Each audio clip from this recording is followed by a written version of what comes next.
Good evening and welcome to this special meeting of the Board of Directors of the Midpeninsula Regional Open Space District. Excuse me. I'm Jed Sear, President of the Board of Directors. Meeting is now called to order and it is 5:30 p.m. This meeting is being held in person at the district's administrative office and by teleconference. Members of the public may attend and participate in the meeting in person or via Zoom. Instructions for submitting public comments are available on the meeting agenda. Clerk, would you please call the roll? Director Gleason? Here. Director Christine Tucker? Here. Director Riffle? Here. President Sear? Here. Director Kishimoto? Here. Director McNiven? Here. Here. And Director Holman is absent. Okay. May we have a staff presentation for special meeting agenda item number 1, the Hawthorne's Historic Complex Ad Hoc Committee recommendations.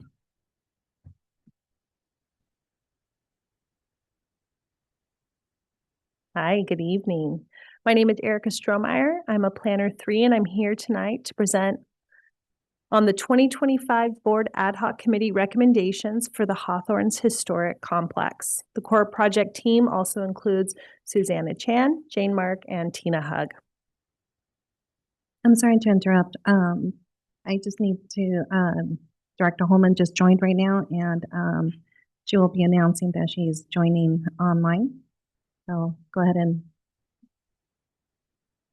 have Director Holman state her presence. Hi. I'm, as you can tell, probably, I'm joining this evening because I came down with a cold. And so because of that, I need to participate remotely. And there is no one else here with me besides my dog. But I thought I'd spare you all the exposure to a cold. So thank you very much. Thank you. I'm glad you could join us. Director Holman is joining via just cause for illness. Thank you. Okay. So on the screen is the General Manager's recommendation to select one of 2 options forwarded by the 2025 Hawthorne's Historic Complex Ad Hoc Committee. The first option, which is supported by a majority of the committee and by the General Manager, is to defer the Hawthorne's Historic Complex project until after the Hawthorne's Area Plan is adopted and implementation of the Area Plan project is underway. The second option, which is supported by a minority of the committee, is to defer the Hawthorne's Area Plan project and redeploy staff resources to other priority endeavors. Tonight's agenda will begin with a brief presentation, followed by board questions and public comment. Finally, we will conclude with board discussion and decision-making. This slide is just a quick overview of the Hawthorne's property, and it highlights the structures within the historic complex that are eligible. Do you need something? Oh, okay, sorry. For the National Register of Historic Places as a historic district due to its pattern of estate settlement along the peninsula in the late 19th and 20th century. As you are all aware, 4 of the buildings have more significant historic features, and these include the Hawthorne's house, garage, lower barn, and cottage. These are circled in yellow on the site map. The historic complex became a separate project from the rest of the Hawthorne's Area Plan due to the unique resources, opportunities, and constraints found in the complex. This allowed Mid-Penn to take a more focused approach to address the future use and management for the numerous buildings in the complex. In September 2023, the board formed an ad hoc committee to explore long-term use options for the historic complex. And in early 2024, we learned of an unanticipated partnership opportunity to adaptively reuse the lower barn as programming space for adults with developmental disabilities. As a result, the focus of the ad hoc shifted and staff explored the feasibility of this partnership opportunity. The historic complex vision and goals were approved by the board on August 28, 2024. In January 2025, the results of the preliminary feasibility study were shared with the board. At the May 28th board study session, the final results of the feasibility study were shared, and the board directed that staff come back with a recommendation to form a new ad hoc committee. At the June 11th board meeting, the board voted to form the 2025 ad hoc committee to do three things. First, work directly with the town and Woodside Fire Protection District elected officials and staff to explore creative solutions to reuse the lower barn as programming space for adults with developmental disabilities that is consistent with the conservation easement held by Post. 2, work directly with the town and Woodside Fire Protection District elected officials and staff to explore the district's options for future use and management for the other structures in the historic complex that are consistent with the conservation easement. And 3, explore the feasibility of transferring ownership of the historic complex to a government or nonprofit entity. The first component of the charge was very time sensitive and was therefore made the highest priority for the ad hoc. Since its formation in June, the ad hoc committee met 4 times, and individual committee members engaged with town staff and elected officials on several occasions. The committee shared coordination efforts with the town and the potential project partner and explored permitting options to allow for reuse of the lower barn and other historic complex structures. The committee also gained clarification on the ownership transfer process for the historic complex area in the event that there may be interest in transferring this portion of the property to an eligible external party. The committee concluded that an ownership transfer and or reuse of the historic complex structures face lengthy review and permitting processes that are resource intensive for the district. The conclusion of the 2025 ad hoc committee is what leads us to tonight's board meeting. Before the formation of the 2025 ad hoc committee, the Lower Barn Partnership Project was challenged by having to deal with access to the historic complex from Alpine Road per a zoning code interpretation from the town's then interim planning and building director. This interpretation was updated during recent engagement with the new town manager, whose interpretation was that an amendment to the entire residential estate zoning district would be required to allow for a new conditional use to be added. This level of amendment would have broader implications to the town because much of the town is zoned residential estate. So on the screen here, we have some of the conclusions from the ad hoc committee, starting with that a zoning code amendment would be needed to allow for reuse of historic structures and is projected to be a lengthy process that affects properties throughout the town and requires town leadership support and town resources to lead. Another conclusion is that with the combination of the current zoning, town and Woodside fire codes, and the conservation easement, all of these things continue to limit reuse options on the property. Reuse restrictions limit partnership opportunities and many beneficial uses. The attainment of the historic complex goals that were approved in, I believe, 2024 are limited or infeasible, as well as time and resource intensive. Therefore, Midpen is left with limited options. There is rationale for both recommendations detailed in the board report. For option 1, the rationale includes that in addition to needing to comply with the conservation easement, resolving challenges related to the site's zoning regulations is a time and staff-intensive endeavor that does not align with the Hawthorne's area plan process and timeline. Uncertainty and high public interest in the historic complex adds complexity to the already complicated and lengthy area plan project. And although the Hawthorne's area plan still requires significant time and effort to complete CEQA review, final board approval, and obtain permitting clearance from the town for construction, the district has already invested to date 5 years of work to advance that project. In choosing to move the Hawthorne's area plan toward implementation, the district will continue making progress in delivering 4 of the Measure AA priority actions included in Portfolio 6. It's also worth noting that because our proposed partner for the Lower Barn project has put the next phase of their project on pause, we currently do not have a partner to proceed with. For option 2, The Hawthorne's Area Plan project has been underway for 5 years, like I stated, and faces ongoing and likely future challenges that will also require time and staff resources to resolve, related to completing the zoning review and obtaining permit approvals through the town to arrive at construction. Based on district experience, advancing new projects within the town has been uniquely difficult and time-consuming. Some of these challenges are due to the extensive level of resident engagement, code requirements and restrictions, many levels of town staff committee and elected official reviews, and overall limited town staff capacity. The difficulty, time, and cost needed for the Hawthorne's Area Plan project to advance will likely continue to compete with other AA capital projects that the district needs to accomplish over the next 19 years. I can leave the general manager's recommendation on the screen if you like, but at this time, we're happy to answer any questions. Excuse me, are there any members of the public who wish to make a comment?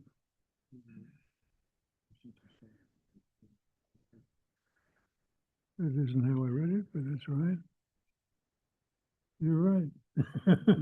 Board questions first. I didn't see anybody with their hand up, but yes. Yeah, just a quick question, Erica. Can you remind us of when the historic area plan, when we think that will be completed? The Hawthorne's Area Plan? The Hawthorne, sorry, yes. I'm going to let Tina Hug answer that question. Good evening, Board of Directors. Tina Hug, the Senior Planner.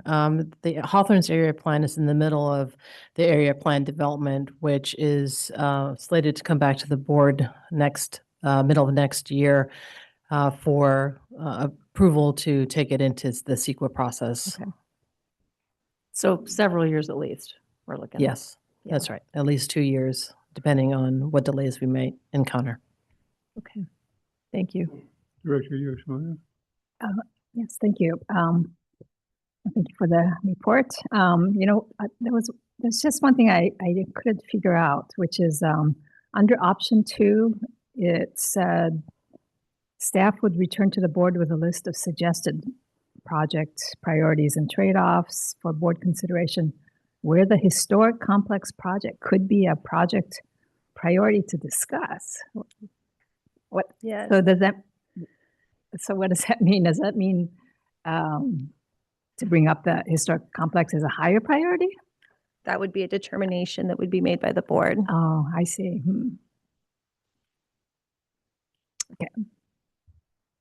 President Sear, Director Holman has her hand up.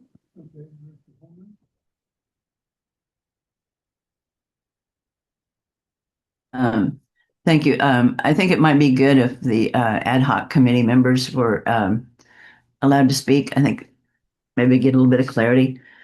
So being the minority position on this, the intention was that, or the rationale for me became during that last meeting, is that there are numerous challenges that still remain. I'm not one to back away from a challenge, but there are numerous challenges that still remain. And from the way that I see it, hear it, understand it, the main challenges are about the open space aspect. So it seems that while we do have and I'm not absolutely wedded to this, but I thought, we ought to talk about it. It seemed to me that if this is going to take another 5, maybe 7 years, and I apologize, I don't have much voice. If this is going to take another 5 to 7 years, I understand we have investment in it, but is it going to be fruitful? And should we maybe look at other projects, other things that we could get done without the many challenges that this does face? Now, that said,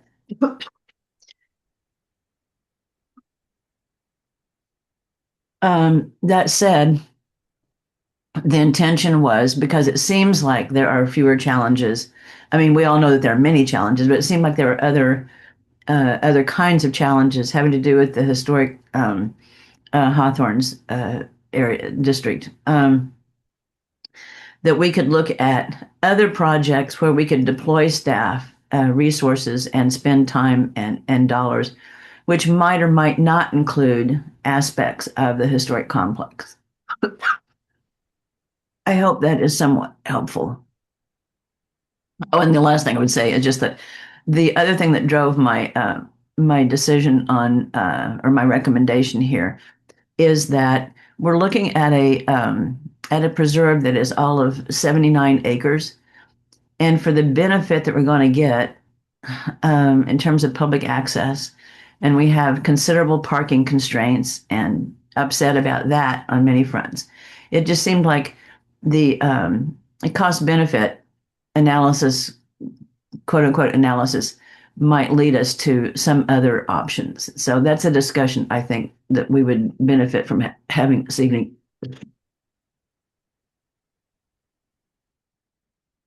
Okay. I have a comment, but so I would rather have questions at this point. Okay. Any other questions? Trustee Gleason?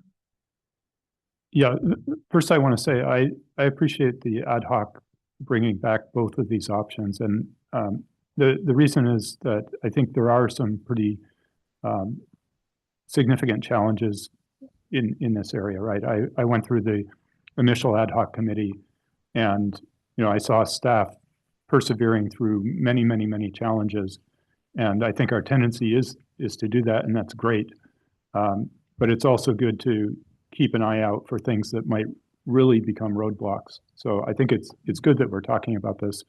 And I appreciate the, you know, the differing options coming from the committee. I wanted to be clear on, last week we talked about the 20-year plan for Measure AA. And my understanding is that if we adopted option 2, essentially everything related to Hawthorns would shift out maybe to the end of that, and we would reprioritize other items before that. Is that correct?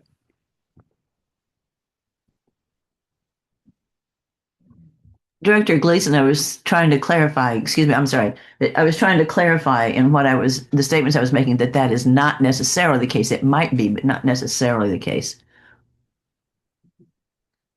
Yes, it would be up to the board to determine what that priority would be, but as Director Holman is stating, on the table could be looking at the historic complex. That could be an option, which would potentially achieve some of the goals that are outlined in Portfolio 6. Right. Yeah, I just want to make sure that we're understanding the potential implications of making these choices. And the other question I have is about this meeting specifically. Was this noticed to, say, all the people who were involved with all of the Hawthorns planning, or was this really noticed more as a historic meeting? This was noticed as the historic meeting, but I believe that the notification went out to the interested parties lists that included anybody interested in Windy Hill Preserve. So Okay. a larger group. For example, did it go to the Hawthorns POG? No, I'm looking. Anybody who signed up for the Hawthorns list would have received the notification for the.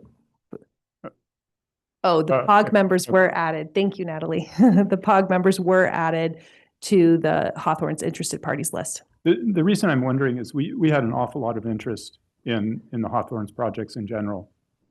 And I didn't see a whole lot of letters for this particular item. And I'm just wondering if people understood what the implications could have been of selecting option 2. I mean, selecting option 1 is really just making a change in our view of the historic complex project. But selecting option 2 is making a change in both. So I just want to make sure that we, again, that, you know, people who really were watching the Hawthorns project very carefully would be aware of the potential implications. We do actually have 4 representatives from the town of Portola Valley here this evening that will be speaking during the public comment period. Okay, that's good for me. Okay. A question, Erica.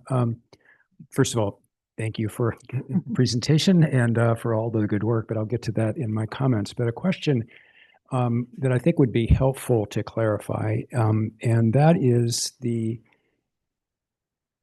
implications of the impact, I should say, on the POG portion of this project, that if we were to pursue the historic complex any further, there would be implications for pursuing the POG.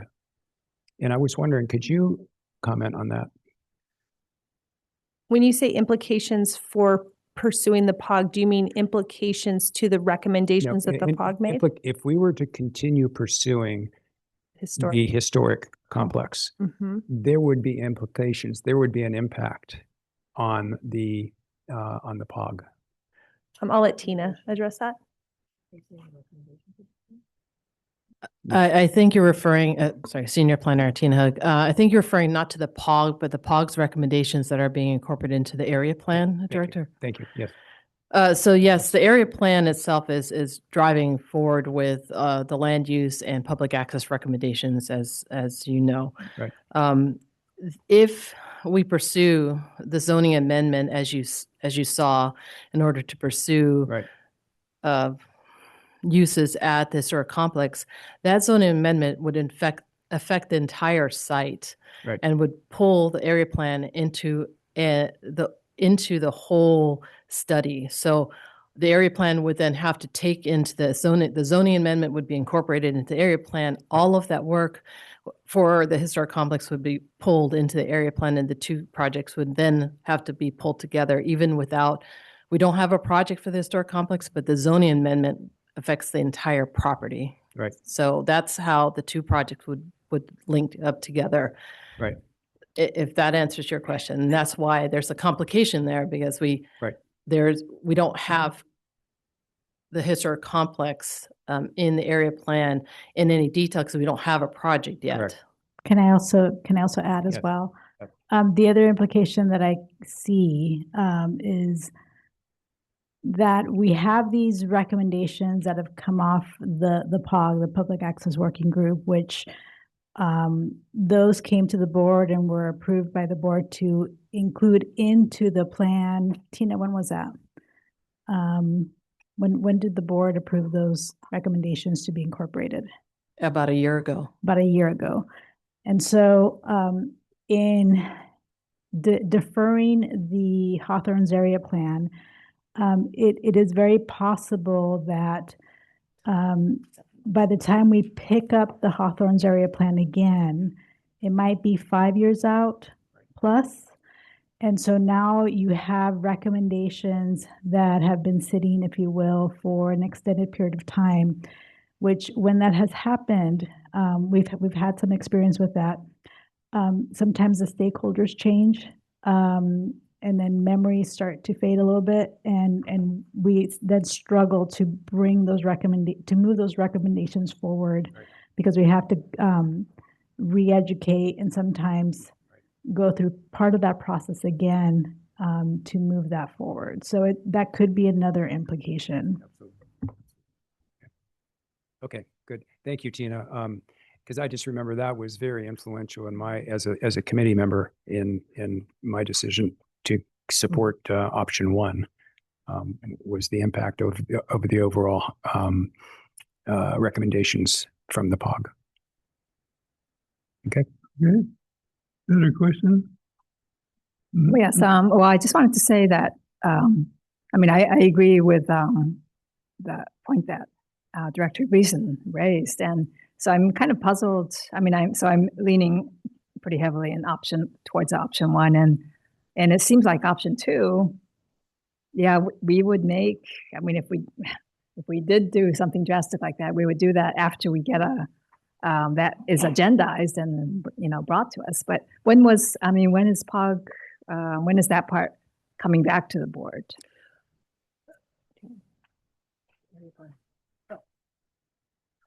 You're speaking about the area plan. Yeah. The area plan is slated to come back. Actually, it's going to the Planning and Natural Resources Committee in early next year. Oh, okay. Yeah. I see. Okay. For the first parts of it. I see. Right. Okay, yeah, I don't think we have the noticing or, information to make a decision like that. So anyways, thank you. Margaret? No? I just can't remember how many AA projects are in the area plan. If we do the area plan, will we make a significant difference to the measure AA? There are a number of, and Erica, I'm going to need your help. I know we list them in the board report. There's a number of priority, certainly a number of priority actions that we can then be able to check off. Yeah.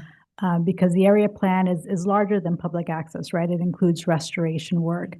One of those priority actions is to enhance, I believe, the resources along Los Trancos Creek. Yeah. Yes. There's three goals in Portfolio 6 that are within the Hawthorns area. One is open the Hawthorns area, develop trails connecting to Portola Valley and Palo Alto trails. That's its own. Another one is partner to protect, restore, and interpret historic buildings. That's the historic complex plan. Correct. Okay, Yeah. so I'm And not then thinking about improve that. habitat conditions in Los Trancos Creek. Mhm. And the historic complex area is adjacent to Los Trancos Creek. Well, I always kind of like the idea of having them separated. I think there's a different constituent interest for each project, so I'm also leaning towards 2, which is I was on the PNR. I'll stick with my idea. Thank you. Okay.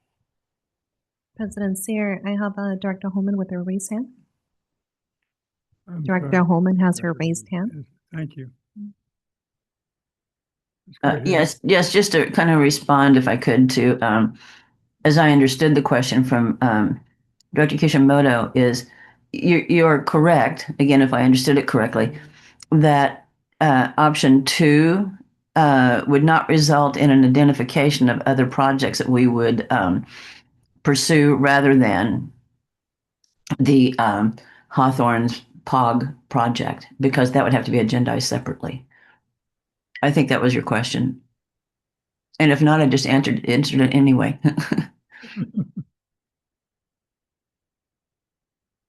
Okay, are there any further board questions? Okay, seeing none, then in that case, we can open it to public comment on this item. And if you wish to make a comment, if you could fill out a public comment card, they're available from other staffs in the audience, so thank you. The first one I have is Darcy Smith. And then after Ms. Smith, Mike Boucher. I'm going to get closer to that, Mike. Thank you. Hi, good evening. Thank you for having the town of Portola Valley here tonight. I'm the town manager, Darcy Smith, and we appreciate the opportunity. Along with me is council member and your liaison between the town and the board, Councilmember Mary Hufty. We have our open space committee chairwoman, Betsy Morgenthaler, and we have our Parks and Recreation Committee vice chair, Karen Askey. So I appreciate the opportunity to provide the public comment. And as noted in the staff report, which was very detailed, the Hawthorns area plan, as you know, has been underway for many years and faces ongoing and likely future challenges. I want to acknowledge our frustrating past and that it's going to be a lengthy process working with the town on this. We anticipate that there will be extensive public interest in this, in both the area plan and the historic district. And as you know, the project must comply with the town's general plan and all of our codes, which include extensive restrictions and requirements. And the district must obtain those required approvals before proceeding. So as you know, we're currently working to rebuild the town. Staff under my leadership, I started in July, and we also have a new planning and building director, Sarah Corse, who started next week, and we have been meeting with your staff and developing strong working relationships with them, which we appreciate. Right now, the town's top priority is focusing on ensuring our long-term fiscal health So that's a top priority, and we anticipate the town staff's limited resources will be focused on that. That said, there are some interesting opportunities and possibilities that the town may be interested in pursuing for the use of the Hawthorne's Historic District. And we appreciate the opportunity to work with your staff, as this is a very important property to the town. Thank you. Excuse me, thank you. Well,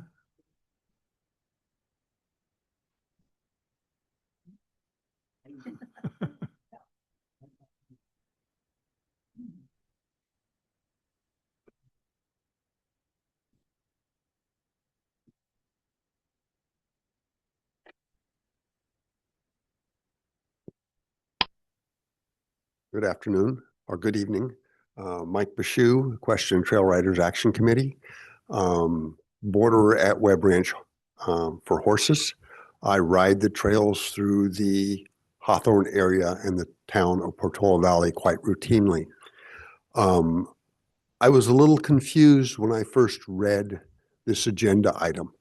And other than it was Hawthorne, and I always try to come to Hawthorne, that's why I'm here. The confusion was the way the proposal was put forward is it looked like it was a one or the other. And I really see it as you're recommending option one as a single item. And if you go to option two, it's basically incorporating item one and puts everything on deferral. I don't have a lot of the backstory as to why the area plan is being shelved. And I would like to see the trails open as soon as possible. If the city and MROSD are having enough issues in that, I can say that it wouldn't surprise us that these things are going to get pushed out for a few more years. Pushing it out 10 to 15 years, I think is a bit egregious, since everybody has been looking at 7+ years that we've been trying to get the Hawthorne complex open to where we can have trails and access and additional parking to help mitigate the road traffic along Alpine Road as well as Portola Road. Thank you. is there anyone else who wishes to make a comment to the board? I do have one person online. Thank you. Go ahead, please. We're going to go ahead and take Ronnie Krasinski. And you may go ahead and start. Thank you. Can you hear me? Yes. Thank you. Yeah, I'm a resident of Portola Valley, also a member of the Planning Commission, but speaking as an individual. I really want to encourage you not to support option two. I think that there's been, a very extensive POG process that's resulted in a robust concept plan that you should continue to push forward. The meeting materials list resident engagement as one of the main challenges, and I really urge you not to view the community engagement as a downside. In my opinion, there will be very broad support for the project. The residents are going to gain access to new open space. In addition to that, we are really counting on the trail improvements along Alpine Road for safety of school children. It's a very popular biking route after school, and having the trail improvements will allow children to avoid crossing the street twice.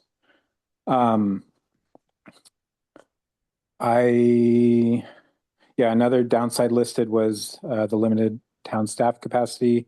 I'm glad that Darcy mentioned we have a new planning director, and so I hope that our staff capacity will improve in the future. In addition to that, I want to say that kind of like the last speaker, it's kind of strange to view these as options. It seems like option one is not necessarily a great option either.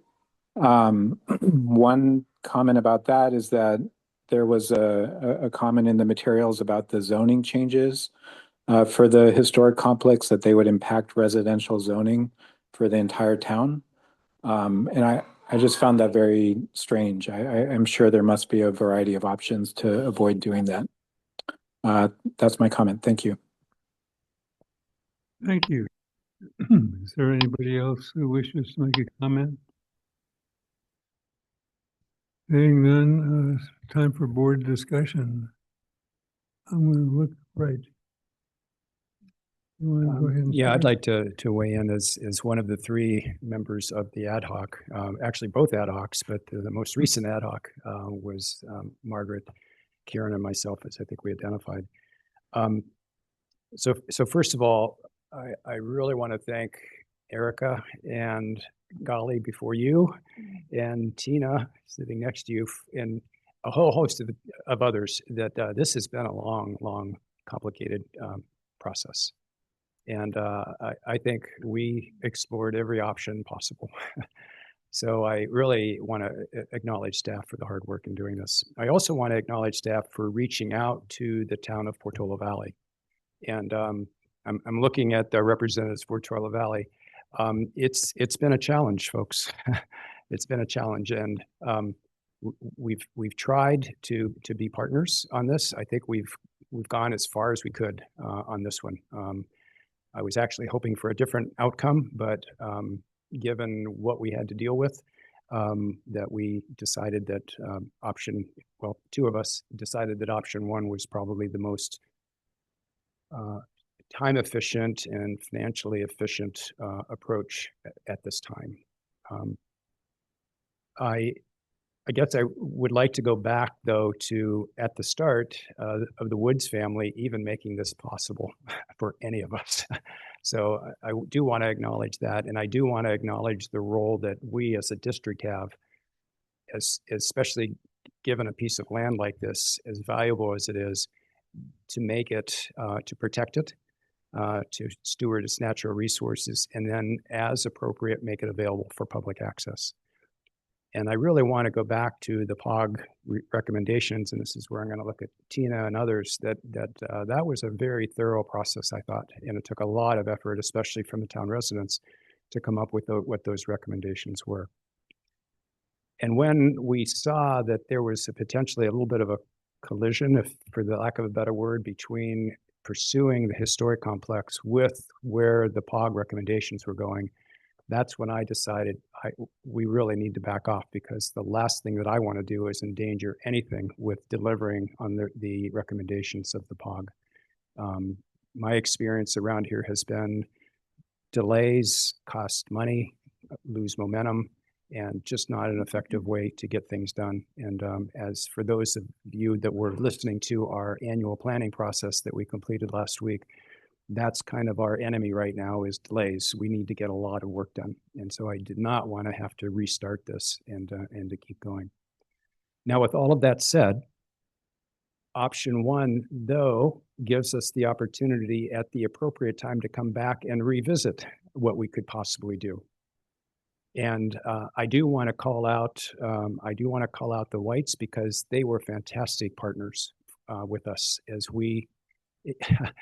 we've not had good success at finding partners to do projects like this.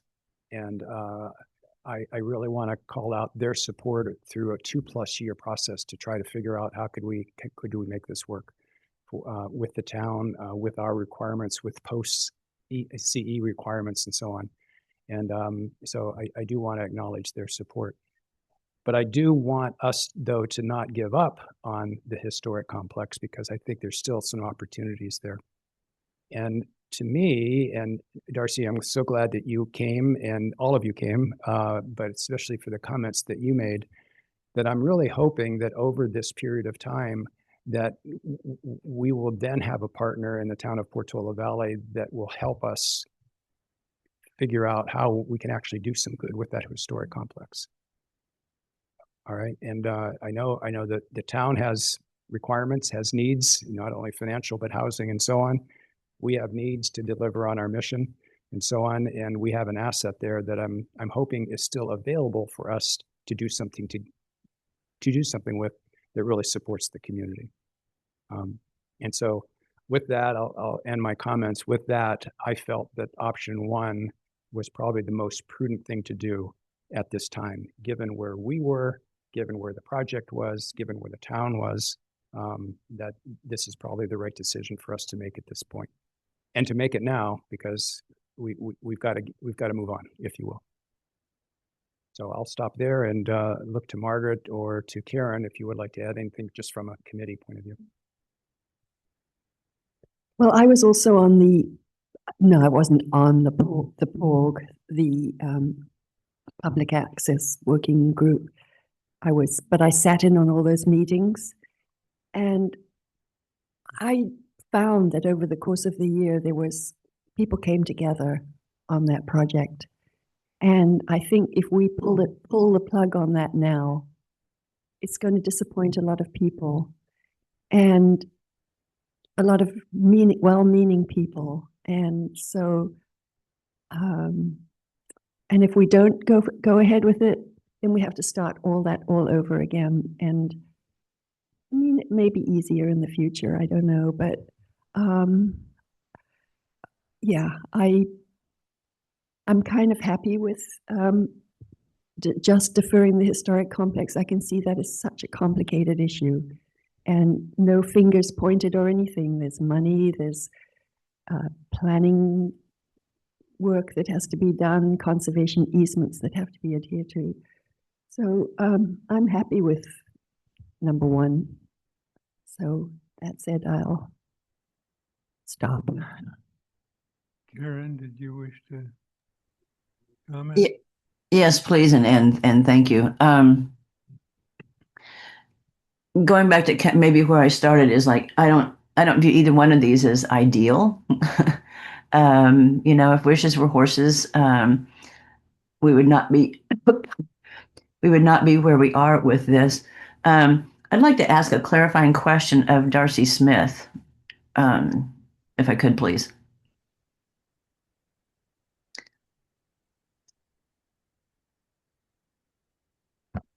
Hello, Darcy Smith, Town Manager, Portola Valley. Hi, thank you for coming. Really appreciate it.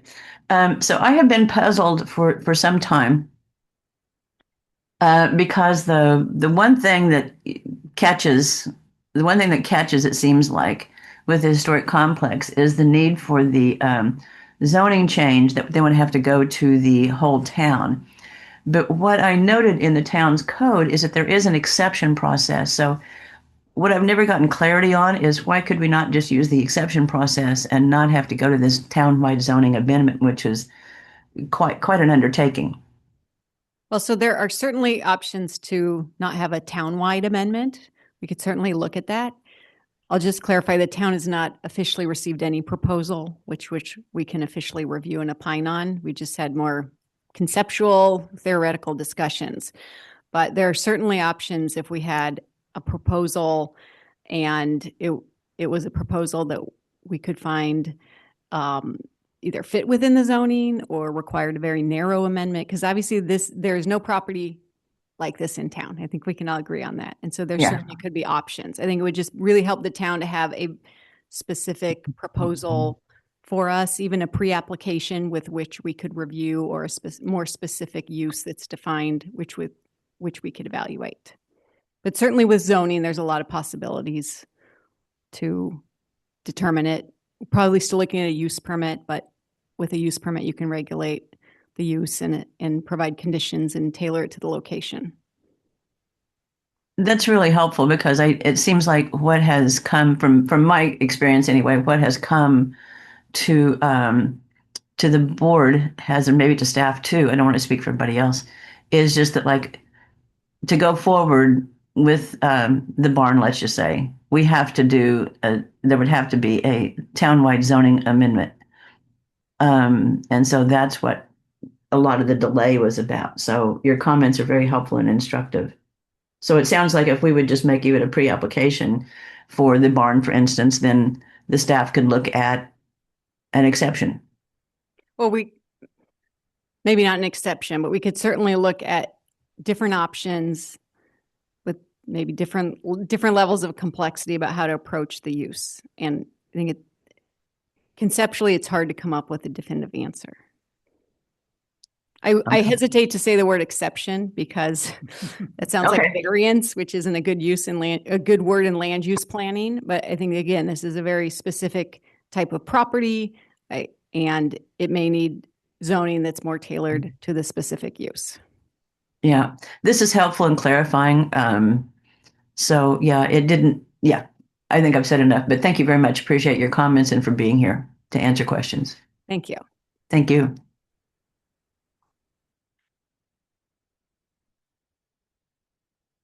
Go ahead. All right. Go ahead. I too am in favor of option one for a variety of reasons, which I think Director Riffle and Director McNiven have already articulated. I do want to thank staff. I know this has been a heavy lift for a long time, and also thank the new leadership in the town of Portola Valley.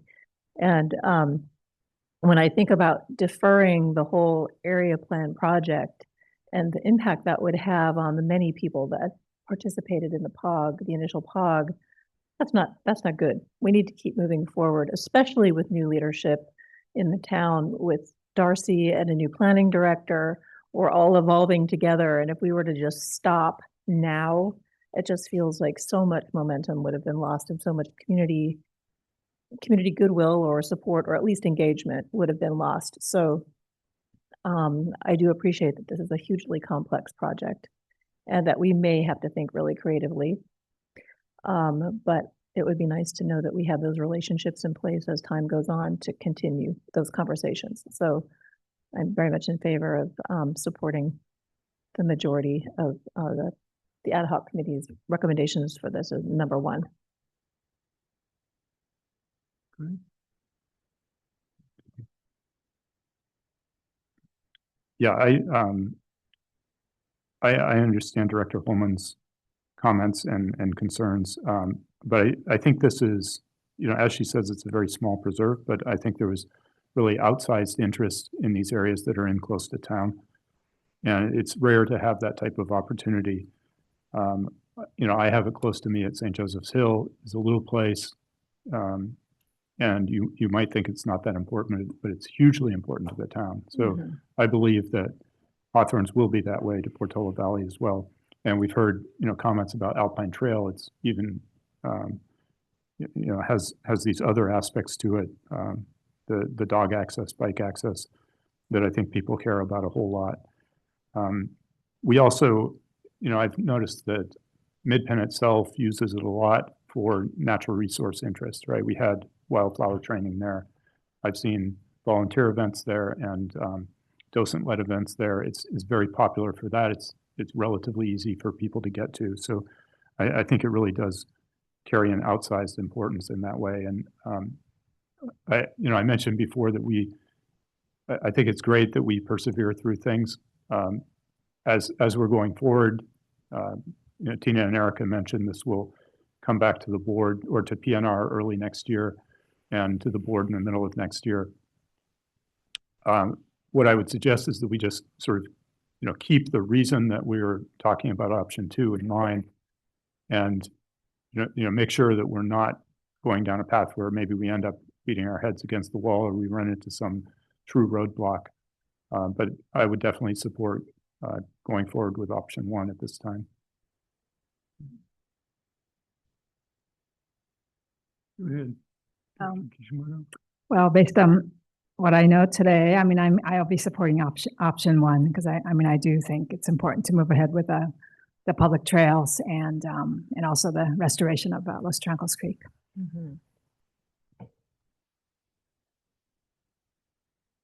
Is there any other board discussion? Director Holman has her hand raised. Thank you. As I'd indicated before, neither one of these options is ideal from my perspective. I'd like to offer an amendment, though, which I think is probably harmless, but maybe useful. So with number 1, it currently says defer the Hawthorne's Historic Complex project until after the Hawthorne's area plan is adopted and implementation of the area plan project is underway. So what I'd like to offer as an amendment is defer the historic complex project until after the Hawthorne's area plan is adopted and implementation of the area plan project underway, or until or until such time as a path forward is identified with the town of Portola Valley for the historic complex. There's no harm, no foul with that, as I can see it.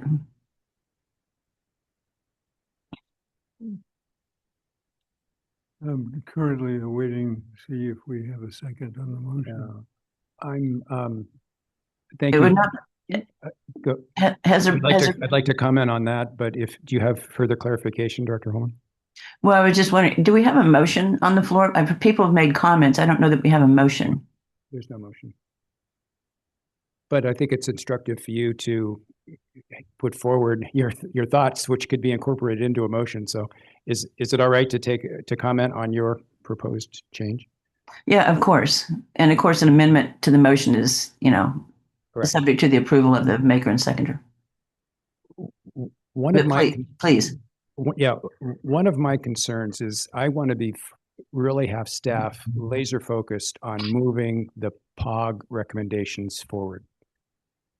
And what I'm concerned about is with the or statement that you put in there, that or if we were able to work something out with the town of Portola Valley for the historic complex. Maybe it's because I've been at this for a long time. Mm-hmm. I'm not sure I even want to go there, given what I've experienced, especially over the last couple of years. I want to be very, very focused on let's get this POG recommendation underway, and then we turn it over.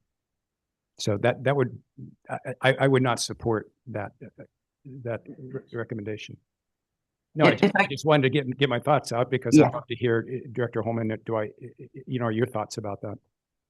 Yeah, and if I could clarify the intention of the amendment, I hear your point and don't disagree with it. At the same time, the amendment, as interpreted, presumes that Midpen would be working on that. It could be that the town of I'm putting no presumption on it.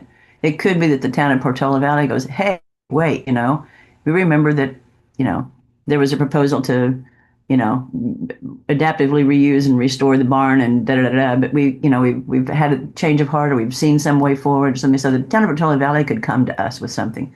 It isn't necessarily that we're spending time on it. I have a question. May I? Go ahead. I'm wondering if staff has thoughts on this, because I too am concerned about, we've heard at our retreat last week, that we have to stay focused on delivering our Measure AA. We have to stay focused on that. And so I'm wondering whether if we were to add Director Holman's or to the first option, does that provide less or more clarity for staff? Does it provide an option for or an potential for staff to be distracted from the area, implementing the area plan?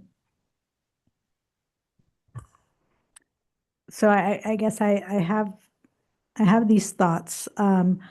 The town can always go back and if there's something they would like to propose, they could do that separately regardless, right? With or without the amendment. I think the amendment can make it a little bit cloudy for staff. And even without the amendment, the town could still come forward with some type of proposal if they see a proposal for how the board might want to consider addressing the historic complex. So it doesn't preclude that by any means. Got it. Thank you. All right, so I don't see a need for the amendment myself.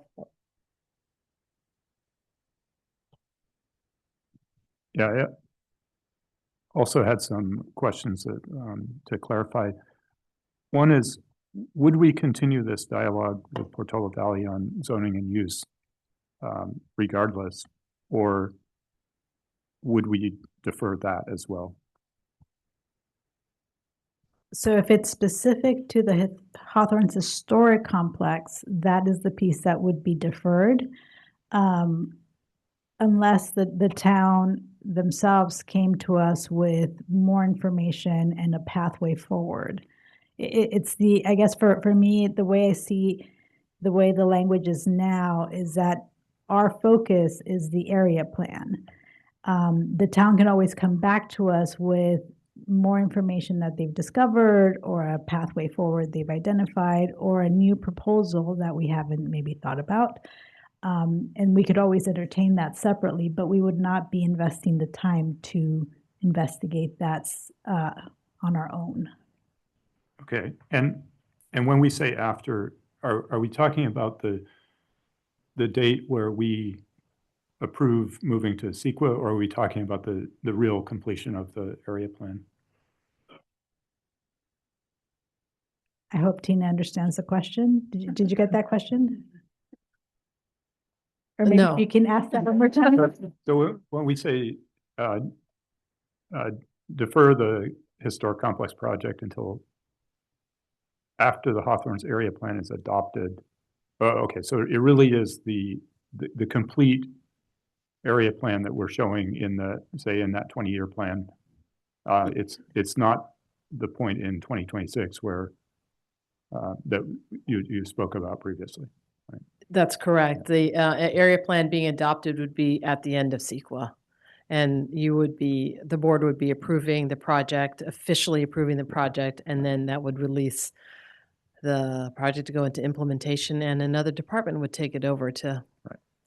Okay, well, we'll still be involved too. Planning will still be involved. But yes, it would be some time from now. Okay. Yeah, I would just say when we talk about the town coming back to us, it's a little hard to see that happening if we're not engaging at some level, right? So that would be my only concern there, that if, would we lose any opportunity if we have say there's an opportunity with the town staff to get creative and find a different option there? Would we potentially miss that? Right. I'd say that I know that the town has, and they have voiced that they have some very specific needs and interests that are separate from, public access, and specifically to housing, for example. If they were motivated to identify a proposal that they wanted to potentially entertain and present to us related to that in the historic complex, then I would see them motivated to put that together. Okay, thank you. If there's no other comment, I would like to make a motion to adopt the general manager's recommendation number 1 as it's stated. I'll second. Any other comment? All right. There's been a motion and a second. So we need a roll call vote, please. Okay. Director Gleason, Yes. Director Christine Tucker, Yes. Director Riffle, Yes. President Sear, Yes. Director Kishimoto, Yes. Director McNiven, Yes. Director Holman. Sorry, you're muted. Sorry, yes. Thank you. Motion passes 7-0. Mm. Very thorough.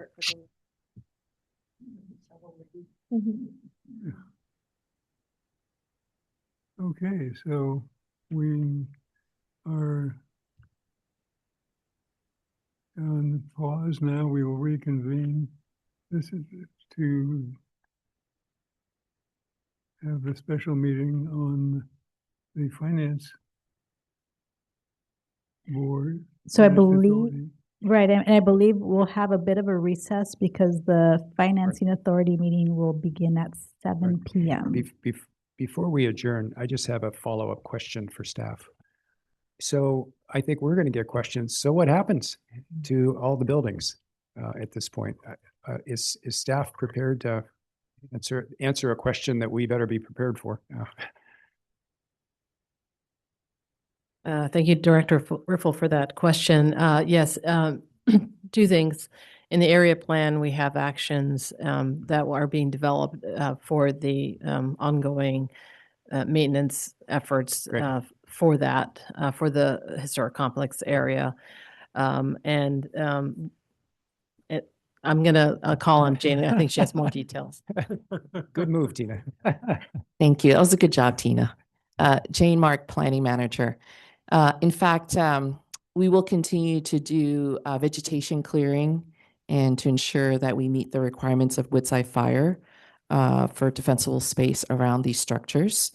We actually have a meeting with Brandon Stewart with our Facilities and Fleet Department on Friday to talk more about any additional measures that the district would need to take from a site security or also like protection of the structures in the meantime. But as you recall, our engineering construction department had most recently done some cleanup of some of the structures at the facility. Excellent job, by the way. Yes, and you've seen it Right. when you were out there last, so it's in a much better condition right now. Okay, so as Okay. far as the neighbors and the community is concerned, it's not like we're walking away from this. I mean, we will continue. We continue to monitor, and yes. Fire safety and so on. Correct. Right. Yes. Okay, thanks. Okay, Jed, yes. and I think, didn't we budget, did we plan on this or did we budget it to do roof replacements where needed and that sort of thing on the buildings there? I don't recall, but Hang on. It's a question for Jane, I think. Susanna's coming up. Susanna Chen, Assistant General Manager. You're correct that we had the project to replace the roof probably a couple fiscal year ago, but we put that project on hold pending on the ad hoc committee's work. So now that we have a clear directions on focusing on moving the Hawthorne's area plan forward, and we can revisit that project in terms of replacing the roof of the historic, the main house.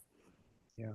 Does that mean that we're not going to, this would have influenced my vote actually, because I had remembered that we were going to do these repairs and maintenance projects. But do I understand correctly that like now that the vote has been taken as it has, all of that's like out the window? No, because at one point we were waiting. We put that project on hold because the ad hoc committee was looking for the long-term use of the historic complex. So therefore, we put the investment of replacing the roof of the main house on hold. Now that we have a clear direction from the board to focus on the area plan, we will go back to revisit the need to replace the roof for the main house in the interim while we're waiting for us to complete the area plan project.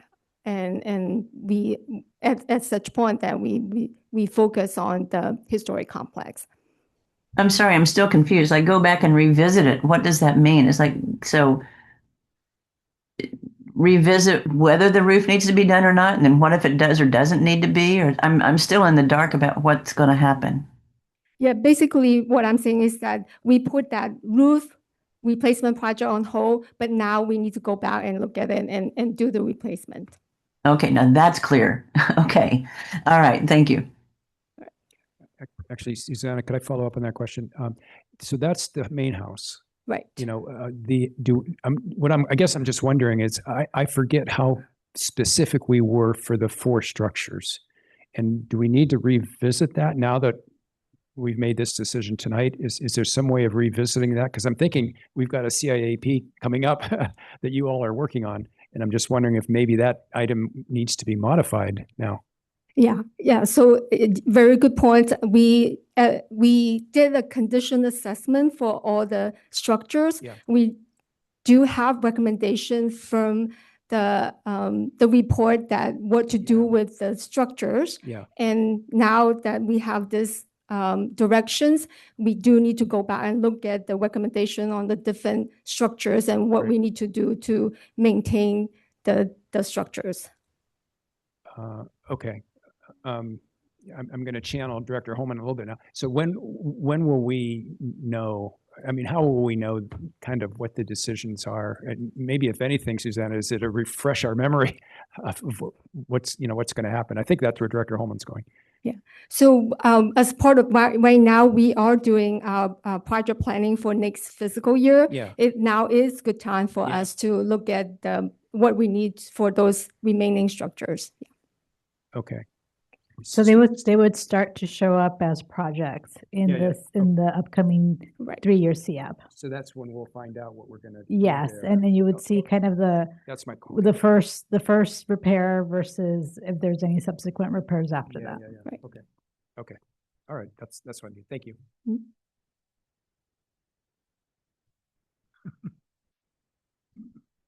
Okay, is there any other comment or question? Okay, then we have about 25 minutes before the next meeting, so this meeting is adjourned.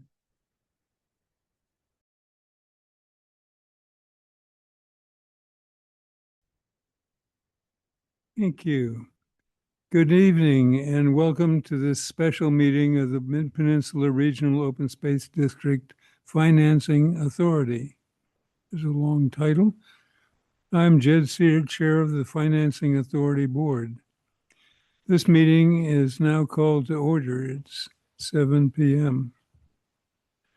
Meeting is being held in person at the district's administration office and by teleconference. Members of the public may attend and participate in the meeting in person or via Zoom. Instructions for submitting public comments are available on the meeting agenda. Clerk, could you please call the roll? Director Gleason? Here. Director Riffle? Here. Chair Sear? Yes. Supervisor Abikoga? Here. And Director Holman? Are you? I'm not on that committee. Okay. Director Holman. Director Holman, she's. Are you? Is this for the board? Or This is for the Financing Authority. Okay. Yeah, I don't think I'm on. Okay, thank you.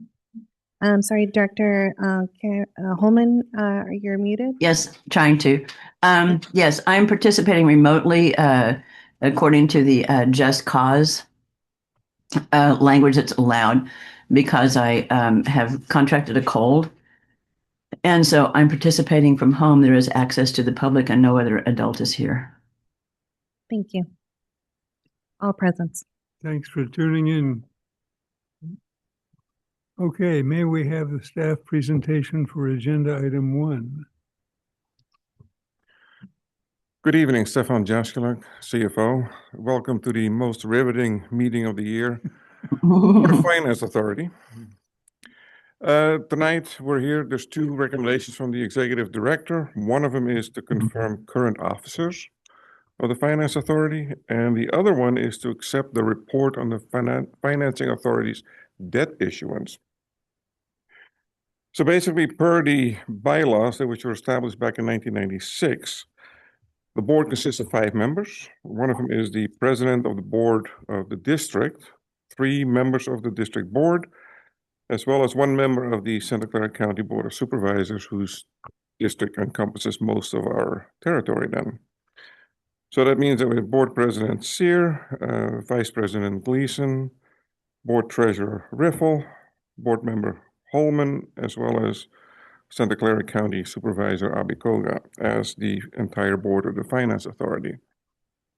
Also, the Executive Director is the General Manager of the district, so that's Ana Ruiz, and the Controller of the Finance Authority is the Controller of the district, which is Mike Foster, who could not be here tonight. Otherwise, he would be giving this riveting presentation.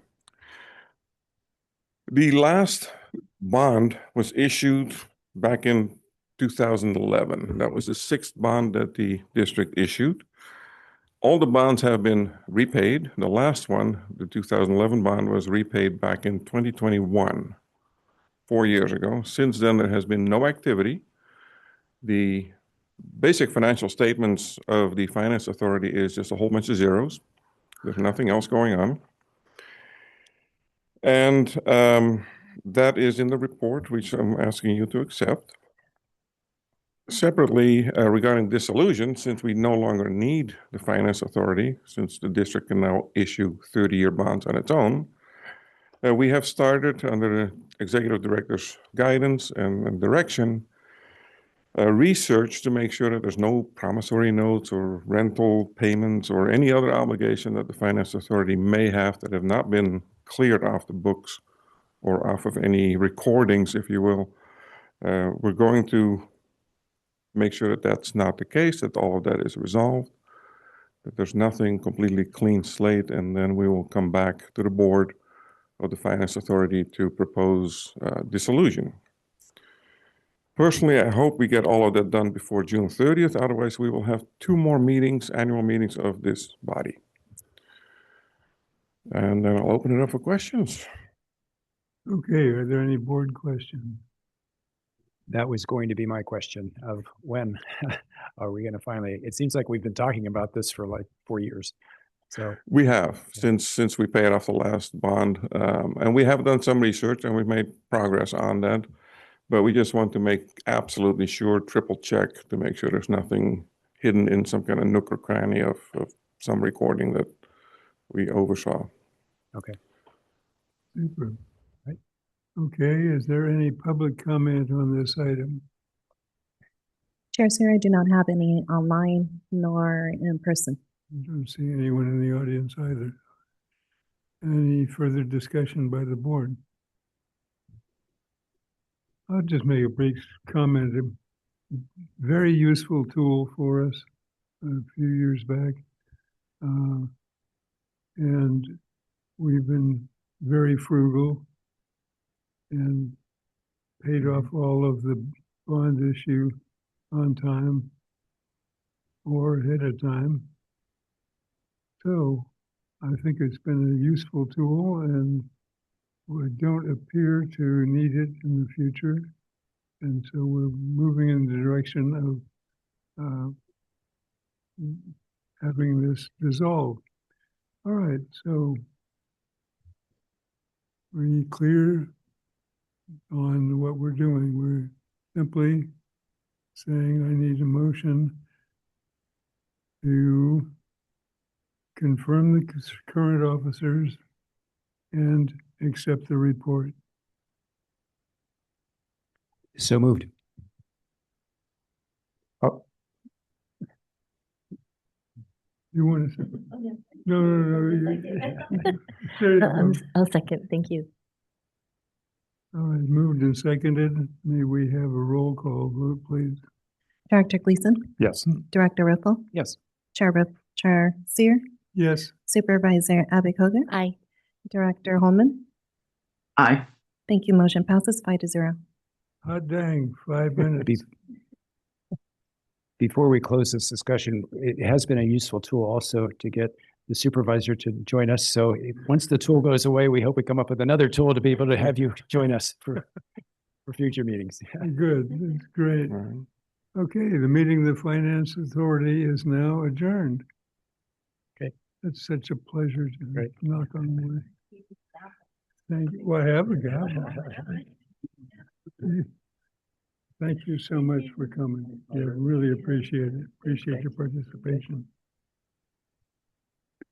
Director Seer, would you like to have a 5-minute recess? Let's take a 5-minute recess. So that would put us in let's go to say 1/4 after. It's 7 minutes. We can do that.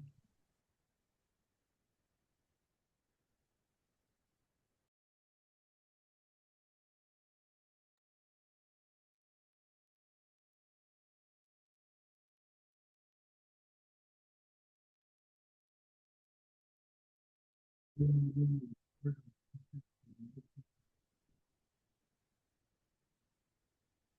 Jed Seer, President of the Board of Directors.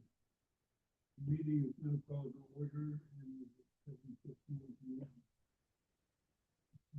is being held in person at the district administrative office and by teleconference. Members of the public may attend and participate in the meeting in person or via Zoom. Instructions for submitting public comments are available on the agenda. Clerk, will you please call the roll? Director Gleason, Here. Director Christine Tucker, Here. Director Riffle, Here. President Seer, Here. Director Kishimoto, Here. Director McNiven, Here. and Director Holman. Director Holman is. Yes, I am participating remotely this evening using the Just Cause exception. I contracted a cold, so I am participating remotely. There is access to the site for any members of the public. There is no other adult here. Thank you. Are there any comments from members of the public on matters within the jurisdiction of the district, but not on the agenda tonight? President Seer, I do have one. Thank you. Okay.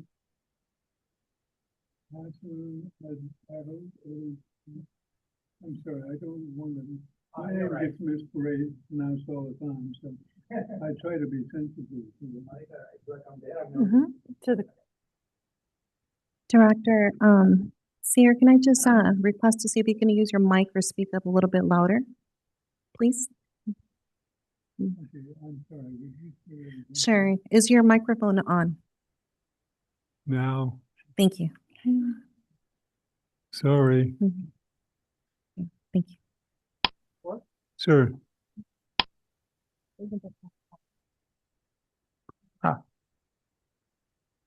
Better? Okay.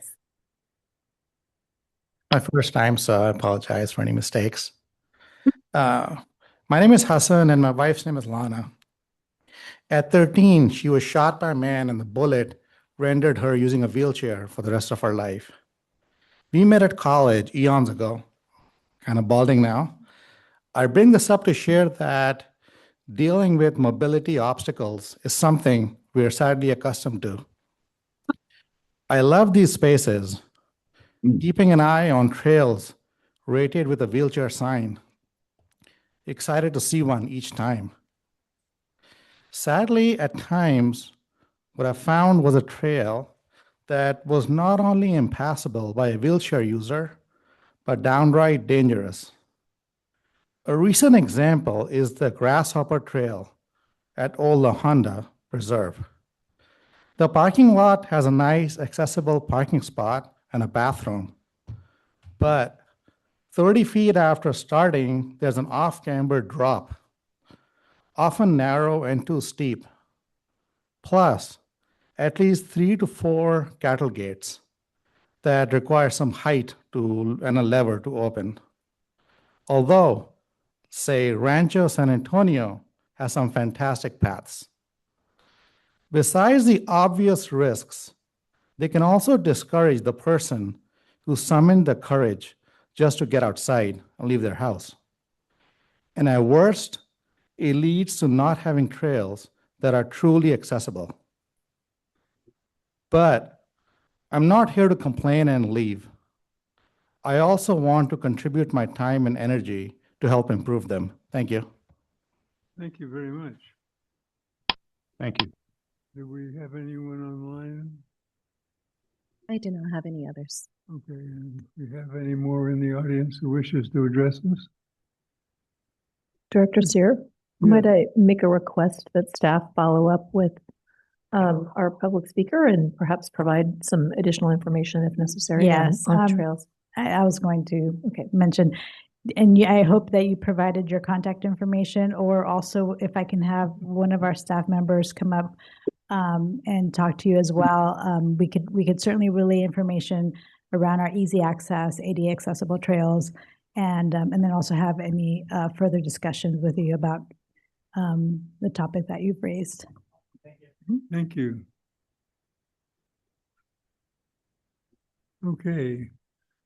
Now, is there any comment from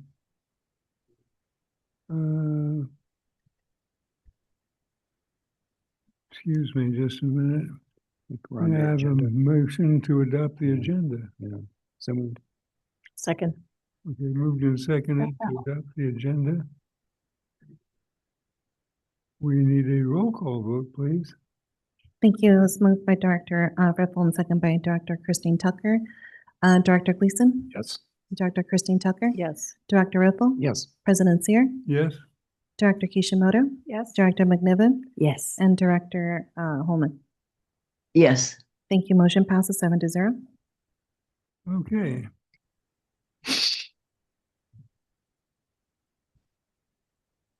So now we have the consent calendar. Item number 9, if it includes in the whole list, requires a unanimous vote of the board. Item 9 is to approve an agreement for exchange of interests in real property between Chikoji, a non-profit corporation, and Midpen Regional Open Space District. So that's item number 9. That's in the list of things that we have on the consent calendar. Is there anyone who wishes to pull something?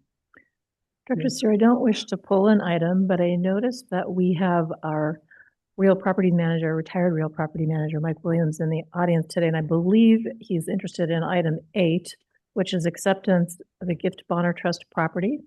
Was wondering if perhaps you had anything you'd like to say about that or not. Not to put you on, well, I'm putting you on the spot, but you can opt not to be if you prefer.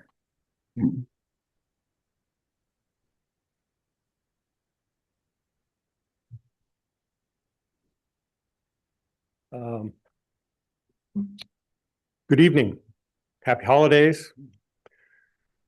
'Tis the season for gifts, and we're receiving a gift of a 10-acre property as an addition to Russian Ridge.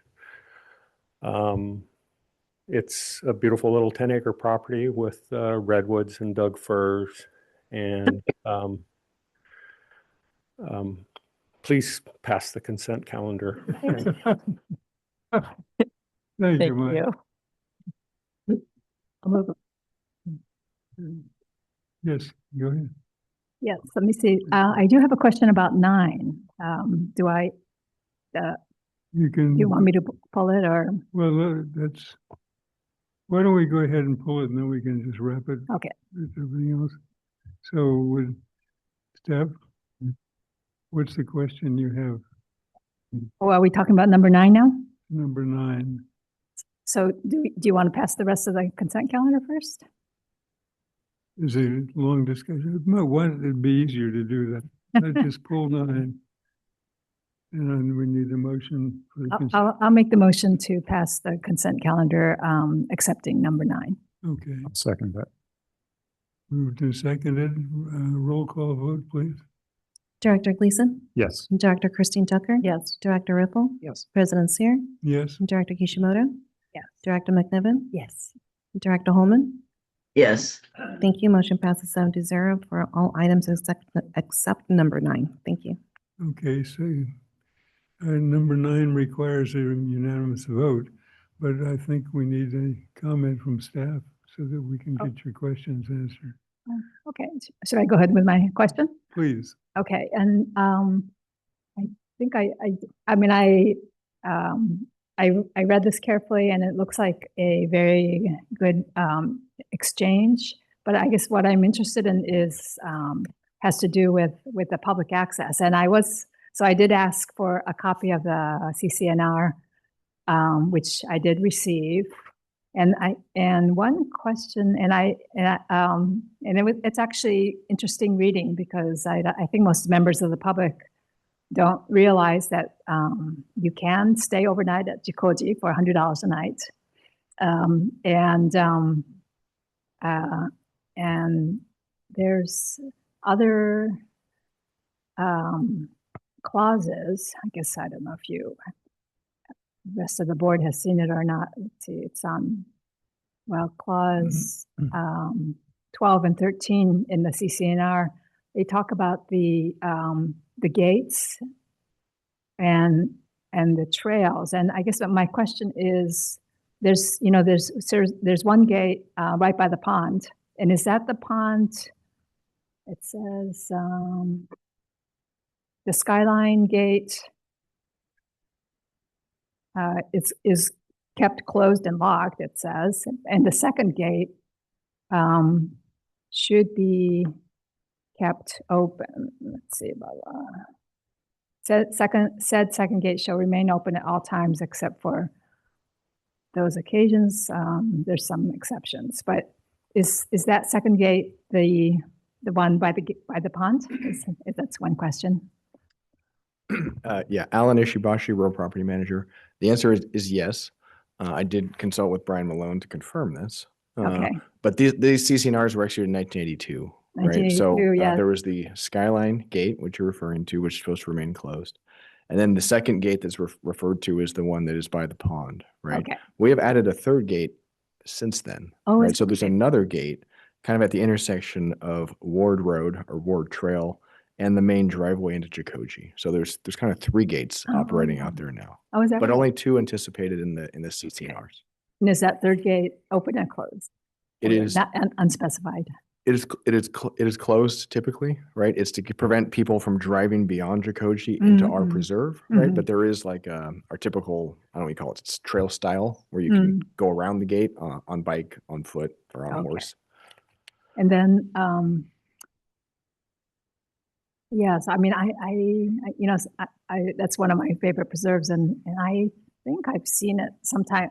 It was used to be open, and at one time, anyways, I thought I remember seeing it closed and locked, and the Skyline? It's not supposed to be, right? So which one? The one by the pond? The one by the pond. But if I find it closed and locked, I was very involved in this when it was being implemented. Yes. I literally have removed and installed that gate 3 times when I was working in the field. So what originally we did was not put it on the boundary, but put it after the dam. So that way people could make access on the trail across the dam, which is actually part of Jikoji's property. That's what we did in the field, kind of thinking that made sense. But then they said, oh, no, it's supposed to be on the boundary. So we moved it to the boundary and then left the pedestrian access open so you could go across the dam. However, once the pedestrians, our visitors, were past the gate, they also just continued on to Jikoji. So Jikoji said, oh, move it back to where it was originally put. So we pulled it out again and put it not exactly on the boundary, but after the dam. That way our visitors could go across the dam and through Jikoji's property on the trail. So yes, it's not exactly on the boundary and it's not kept open because that way we have access for the visitors on the trail through Jikoji property, but they're not constantly going onto Jikoji's property. Yeah, it's the dam that makes the pond. Yes, yeah. Public access is you no longer cross at that dam. So yeah, that's the trail access. Okay. That's what will get a better easement across that dam than is in the current agreement. It just allows public access, but it's at their discretion of when and where the public access is in the original document. Oh, okay. So just so make sure I understand this. So is there 2 trails then? One is actually right at the dam and one is kind of off of it? No, there's so only one. You just take the Peters Creek Trail. You're basically traveling parallel to the creek. Yes. You turn right across the dam and then you climb up the hill to Ward Road. Oh, okay. So we were talking about the one and only dam. The one and only trail. Yes, okay. Yes. That is unchanged, and although this new agreement will ensure that we always have access for the public access. across that dam. Okay. All right. So it hasn't moved, and that gate will stay open per the CCNR? That gate will stay closed per our, our discussions with Jikoji, where they are allowing the public all the preserve hours across the dam, which is Jikoji's property, but they want to discourage now. They're very open to the public, so people can come into Jikoji, from Ward Road, and visit at Jikoji. So it's not that they're not open to the public; they just don't want a stream of the preserve visitors getting lost and going into Jikoji. Oh, wow. Okay. Yeah. So it was kind of agreed upon that the access would be more in one direction and less in the other direction. oh, I see. Oh, so the wording of this CCNR will get changed. No. We'll just get an easement, right? That will be better than the CCNR. But they're still required, like that CCNR, to provide public access to Jikoji. But it doesn't necessarily have to come from the preserve side.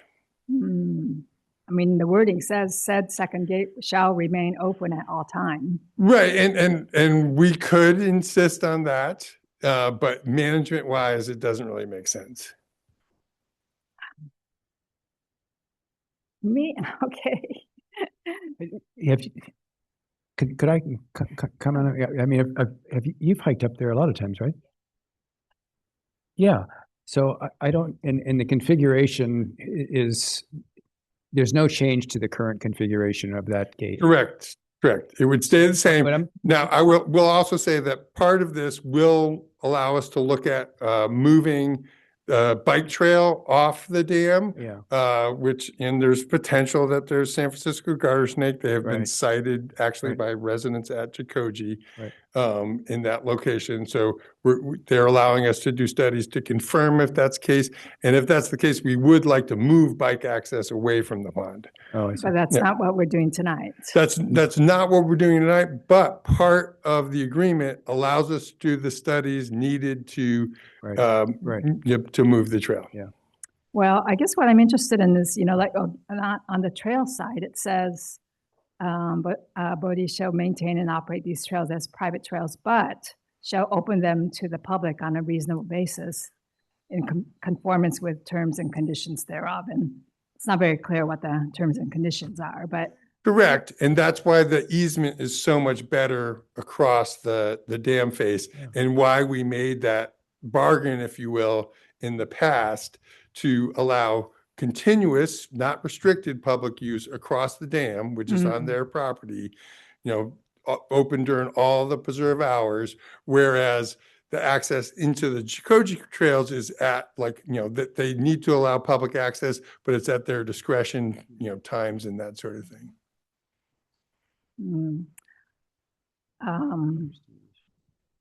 Yeah, I mean, they also can be considered separately. This deal definitely gets us great public access easement across the dam and the access for the bio monitoring surveys that we need to do to complete work that is part of a MAA project.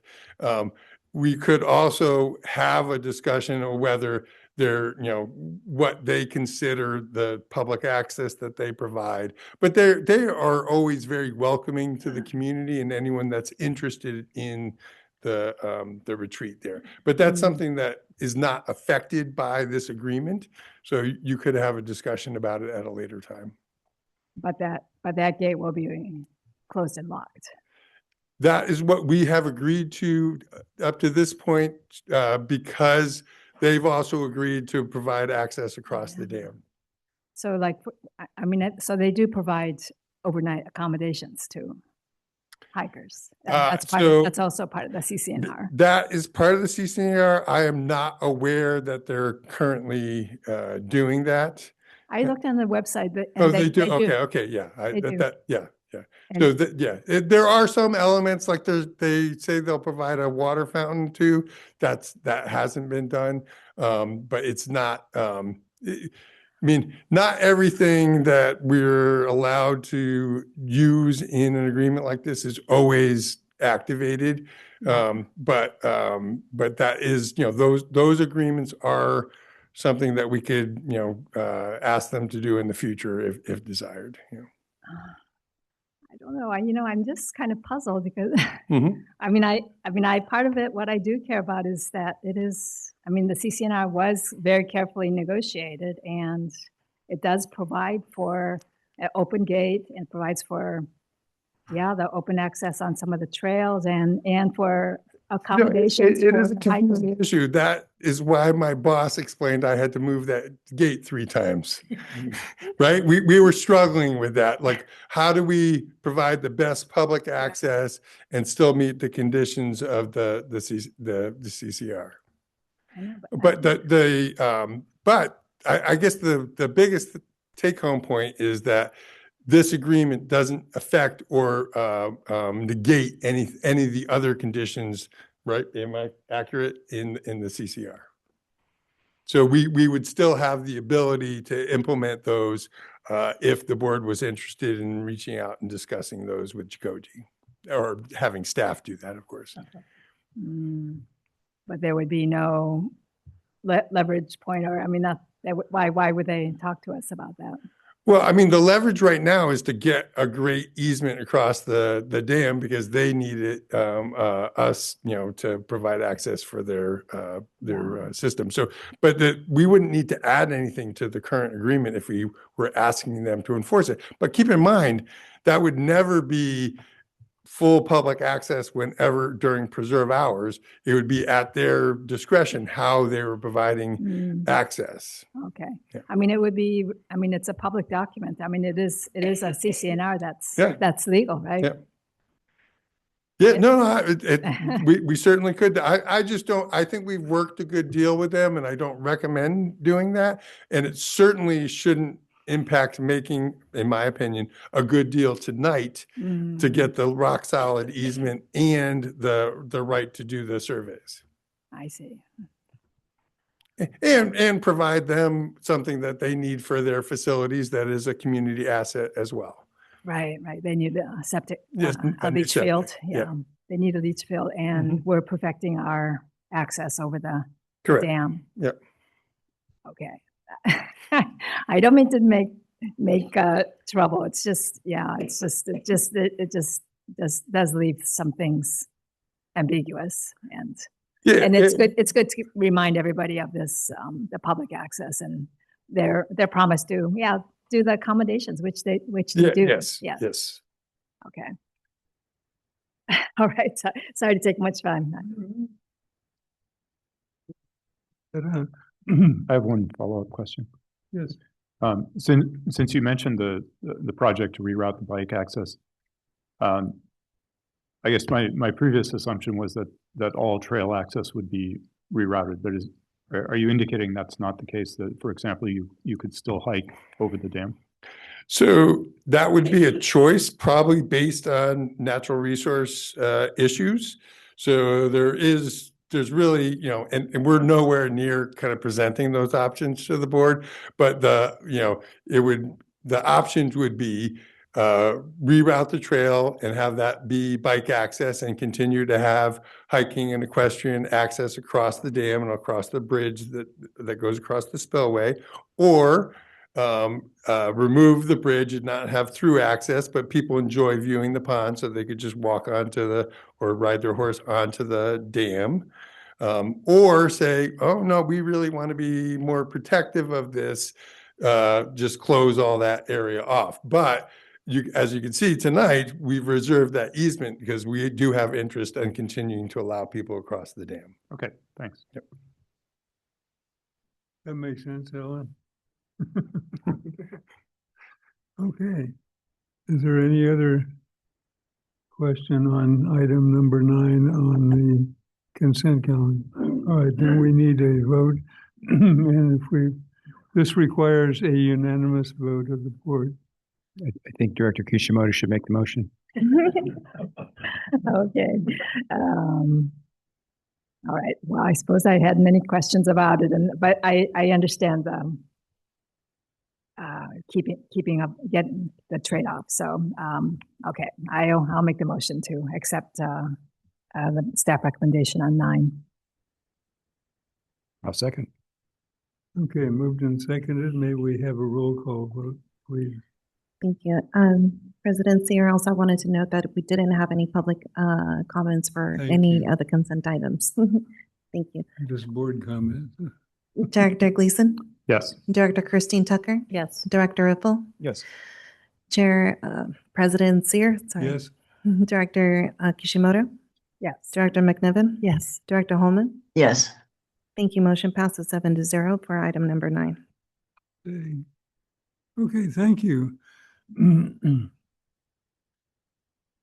Okay, so now we're up to board business item number 12, the BD parking area and trail connection at Sierra Azul Open Space Preserve.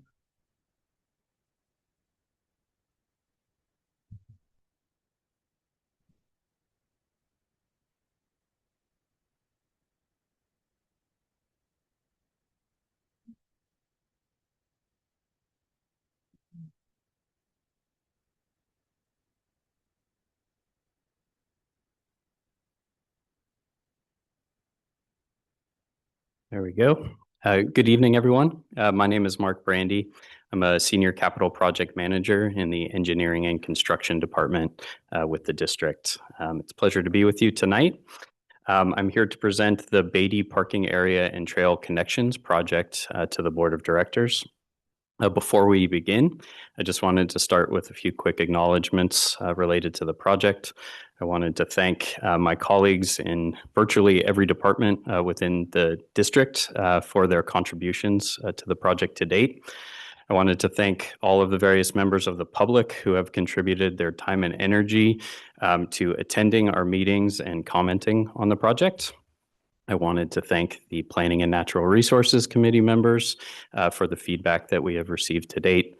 And finally, to the remaining members of the board for your feedback this evening. So thank you all. So with that, I'll begin by sharing the agenda for the staff presentation this evening.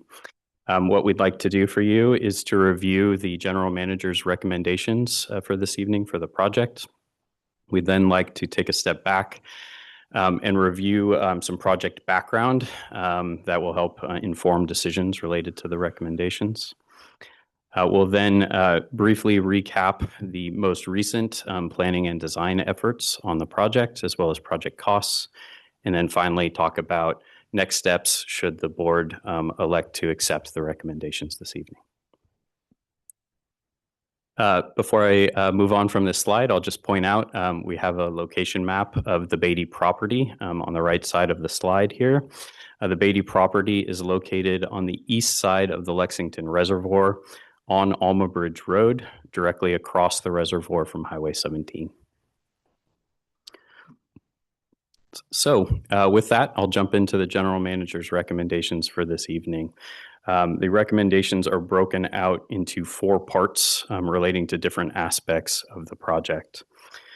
So the first recommendation is to direct the general manager to negotiate with the county, with Santa Clara County, suitable improvements to share the use of the existing Miller Point parking area to serve as the staging and parking area for the Beatty Area Trailhead, which will provide access to the Sierra Azul Open Space Preserve. This would include a roadway crossing across Alma Bridge Road, and any of the improvements to the parking area would be paid for and implemented by the district. The second recommendation is for the general manager to pursue a new trail connection and trail loop off of the Beatty property that connects to the Miller Point parking area and to the larger Sierra Azul Preserve.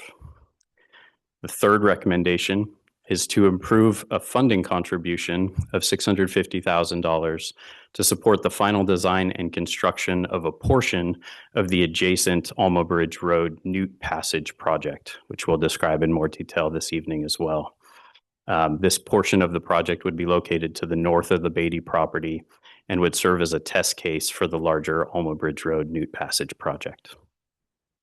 And finally, the fourth recommendation is to direct the general manager to return to the board at a later date if and when parking demand at the Miller Point parking area, the existing parking area, if demand proves to consistently exceed capacity at the existing lot to determine whether or not expanded parking may be merited and should be considered. So those are the 4 recommendations that we ask you to consider this evening. So with that, we'd like to provide some additional context for those recommendations.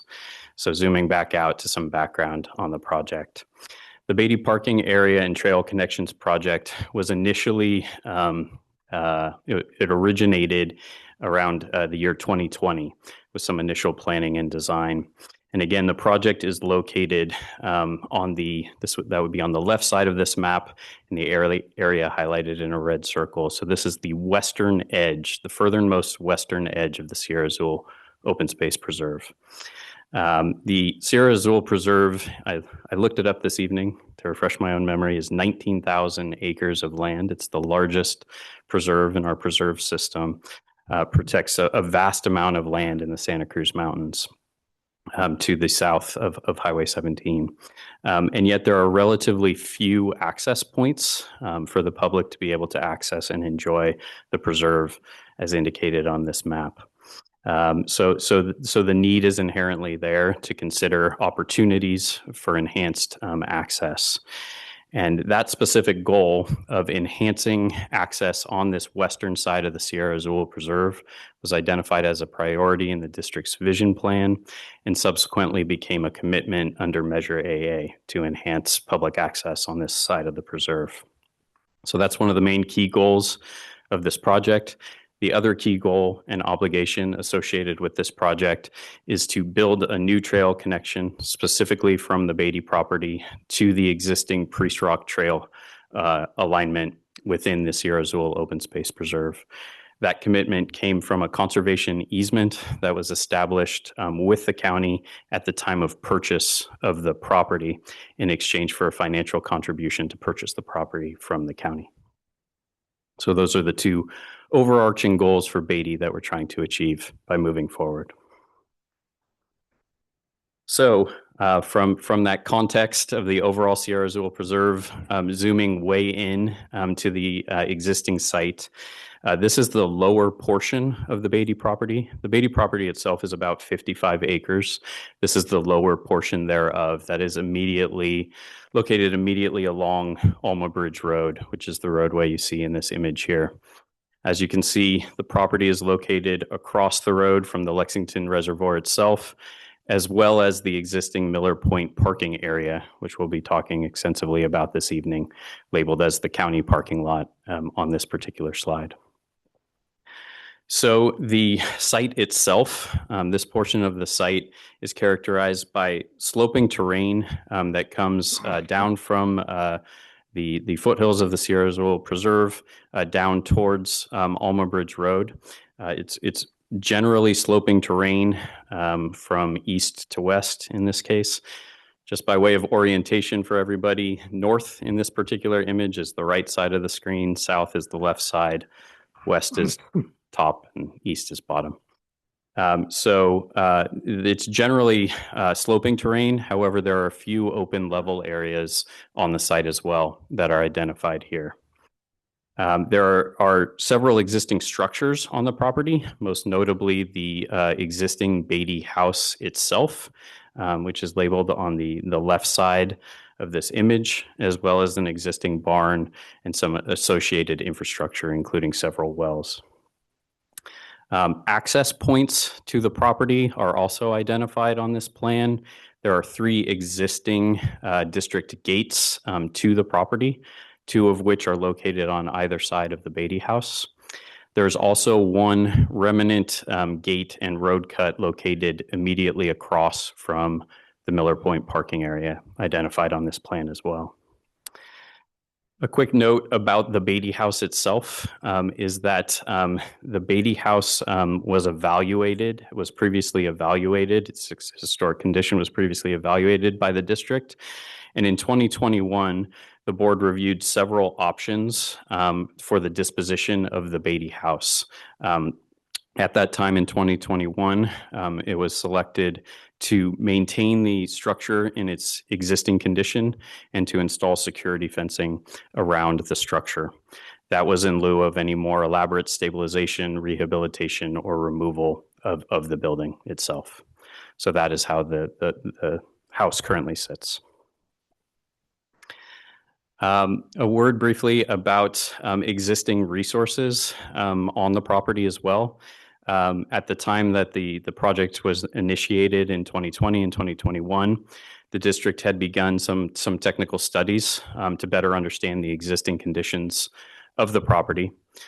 So this map indicates some of those resources. The majority of those resources were located in and around the vicinity of the Beatty House itself. So that would be the southern portion of the site on the left side of the screen. Those include the Beatty House itself as a cultural resource and the associated structures, and two jurisdictional drainages, which are shown as blue lines on this map, which flank either side of the Beatty House as well. Those were deemed to be jurisdictional. So the concentration of the existing resources was located on the south side of the property, and this is in contrast to the north side of the property with that largest open level area that we described in the previous slide, where there are relatively few existing sensitive resources by comparison. Right. So again, initial planning began in 2020, 2021, but it was right around that time that it became increasingly to the attention of the district of a potential biological resources issue along Alma Bridge Road itself, which provides access to the Beatty property. Specifically, it has been documented that there is a seasonal migration of California newts from the uplands to the east of Alma Bridge Road. California newts seasonally migrate during the rainy season from their upland habitat down to the reservoir for breeding, and then back up again at the end of the rainy season. And because Alma Bridge Road bisects that migration route, there is an issue with newt mortality along the roadway. So this came to the district's attention as something that we wanted to learn more about and understand the implications for the Beatty project and for the newt population itself. So with that in mind, in 2021, the Beatty project was deferred so that the district could work with project partners, including Santa Clara County Roads Department as a key partner, and owner of the Alma Bridge Road right-of-way, in order to better understand the issue of newt mortality along Alma Bridge Road. So since 2021, much of the time between then and now has been focused on better understanding this issue and ways that it can be addressed. So on the right side of the screen, the map that we're looking at here, this was the result of one of the early studies that was conducted for the project to again better understand the extent and the particular hotspots associated with newt mortality along the roadway. Essentially what you're seeing here is the darker the color along Alma Bridge Road is essentially the greater the amount of newt mortality that had been documented in those particular locations. And so what the separate Alma Bridge Road project began to identify was priority zones. And what this map is showing is priority zones along the roadway where targeted improvements would need to be made in order to increase the permeability of the roadway for California newts. The project is separated into three and a half priority zones. Priority zone 1, which is to the north of the Beatty property. Priority zone 2 and 2A, which a portion of which fronts the Beatty property. I should say that the Beatty property itself is identified with a purple star in this map for reference. And then priority zone 3, which is further to the south. Despite the fact that they are numbered from north to south, the actual highest priority zone is in fact priority zone 1 to the north. The second highest priority is actually priority zone 3, which is down to the south. And the third highest priority is zone 2 along the Beatty property. So this was highly valuable information that we were able to obtain to better understand the issue. And then moving forward, based upon that understanding, we were able to work with our project partners, including County Roads. We were able to acquire a grant, a very generous grant from the Wildlife Conservation Board in order to continue pursuing design solutions that could then address those particular targeted locations along the roadway to help with permeability. So we have made great progress on the Alma Bridge Road project since then. We have been able to move into design development, currently drafting plans for what those improvements would look like. We recently obtained CEQA concurrence from the California Department of Fish and Wildlife that the project, as a restoration-focused project, would be exempt from further CEQA documentation. And we are moving forward with permit applications for the project as well. And essentially, the kind of the core nature of the proposed improvements along the roadway is the specific targeted improvements, including in the upper right corner. You're seeing an indication of passages that would be installed at specific intervals along the roadway to increase permeability so that newts could safely pass under the roadway instead of having to travel over the top of the roadway. Those would be all connected with directional fencing that would prevent newts from getting onto the roadbed itself, so they would be directed to these passages. However, in certain locations along the roadway, due to the topography on either side of the roadway, which you can start to get a sense of in the image to the left, in many locations along the roadway, the embankments are so steep on the uphill and downhill side of the road that there's no way to simply install these passages with safe landing for newts on either side.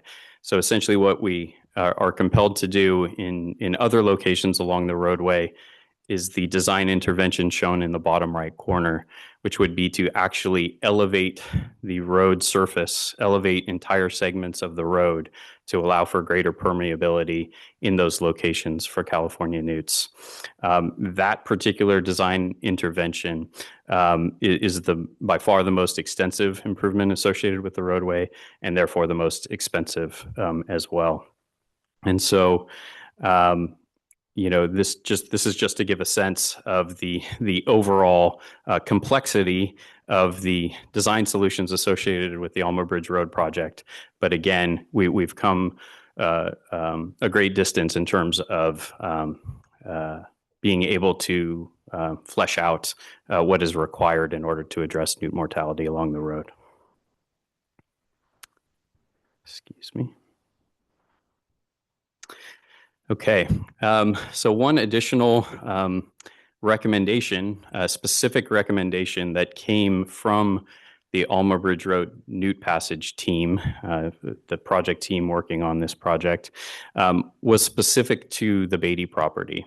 And what these on the left and right side of the screen show is a specific recommendation to reconsider the potential access points to the Beatty property along Alma Bridge Road, specifically recommending that any proposed access to the Beatty property be located further to the north and immediately across from the existing Miller Point lot, as represented on the left side of the screen with the yellow dashed line work.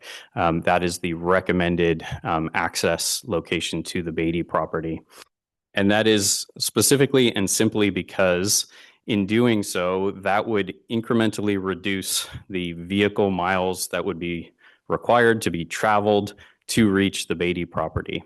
It's a relatively short distance, but that short distance matters in that visitors to the site would not need to travel that extra distance along the roadway. In so doing, the recommended improvements along this section of road could dramatically be reduced from having to elevate that entire segment of roadway to simply being able to install some targeted passages along the roadway itself. So it's a significant difference in terms of the amount of effort that would be required to treat this segment of the road. So again, significant progress has been made. And with that in mind, the district was comfortable with, everything that we have learned about the Newt passage, both in terms of the mortality issue and ways that it can be addressed, that it was an appropriate time to begin to revisit the Beatty property and restart the Beatty property in order to try to find ways that the two projects could be pushed forward together in parallel. So we would be solving for the Newt mortality issue, protecting natural resources, but also fulfilling our goals and obligations to enhance public access in the area. So with that in mind, we refocused our thinking on the project site to this northern portion of the Beatty property, which is shown in the upper left image on this screen. This is that open level area or meadow on the northern side of the property. This is immediately across from the Miller Point parking area. And again, there is a relatively less sensitive resources in this area, and also it would require less distance traveled along the roadway to reach. So with that in mind, we engaged with the Planning and Natural Resources Committee beginning earlier this year in April. We had the opportunity to visit the site in April, and we discussed some initial options of ways that we would be able to proceed. At that time, we were initially thinking of pursuing a smaller permit-only seasonal lot located in this location on the property. And we were also thinking of potentially providing a funding contribution to help treat the portion of the roadway for newts immediately adjacent to the Beatty property. That was the thinking at the time, but the members of the committee did request that we evaluate a few additional options, which we'll describe in more detail now. Specifically, a key option that we were asked to revisit was in lieu of building a new parking lot, albeit a small seasonal permit-only lot on our property, in lieu of doing so at this time, to revisit the idea of potentially sharing the existing Miller Point lot with Santa Clara County. That Miller Point lot is operated by Santa Clara County Parks, and it is on land owned by Valley Water. And it also is across Alma Bridge Road, which is a county roads facility. So after the first P&R meeting, staff engaged with all of those parties in order to revisit this idea. And we have been able to come up with a basic framework of what an agreement might look like in order to be able to share the use of the Miller Point lot. These are the key considerations of such a framework. I'll stress that we haven't finalized an agreement for this yet. We would do so if you choose to accept these recommendations. But the basic framework would be that Midpen would proceed with constructing the new trail connection. It would now originate from Miller Point itself. It would cross Alma Bridge Road, carry on to the Beatty property, and then further to the east into the Sierra Azul Preserve. It would have seasonal, to begin, it would have seasonal trail closures associated with the newt migration season. And this piece would obviously help us to fulfill our obligation with the county to build that new trail connection in the area.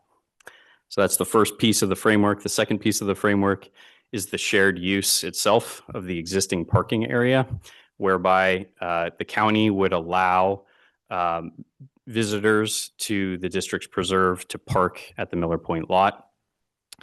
And a key consideration is that we would only explore implementing a new parking lot on district lands if demand at Miller Point proved to consistently exceed the capacity of the lot itself. That is an unknown, so it would be speculative whether or not that will be needed or not. Finally, in association with sharing the lot, there's also the potential need to make improvements to the lot to facilitate the shared use by district visitors and current county parks visitors.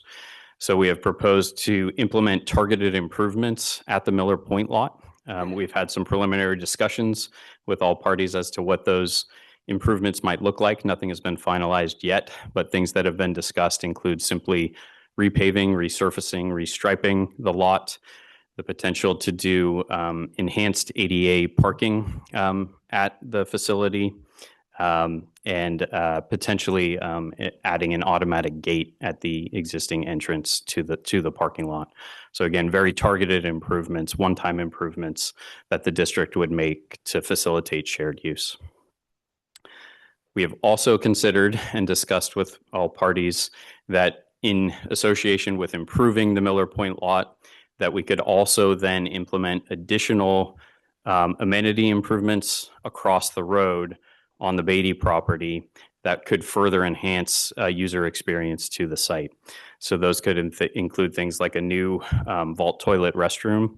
There's currently only a porta potty located at the Miller Point lot, so that would alleviate some pressure on that facility. If we were to do so on our property, we could also certainly consider interpretive opportunities and amenities on the Beatty property. As I hope everyone's getting a sense tonight, the site is rich in both cultural and biological resources, including the Beatty House, including California newts, that could be interpreted on the property as an educational opportunity for visitors to the preserve. So again, that's the basic framework. We have some agreement with all parties that this basic framework could be fleshed out into a final agreement for the shared use of Miller Point. The second item that the P&R committee asked us to explore was focused on the specific location of the initial roadway improvements that the district could help fund along Alma Bridge Road. Again, the Newt Passage project is a separate project, but we had the idea of trying to be able to move these projects forward in parallel with each other.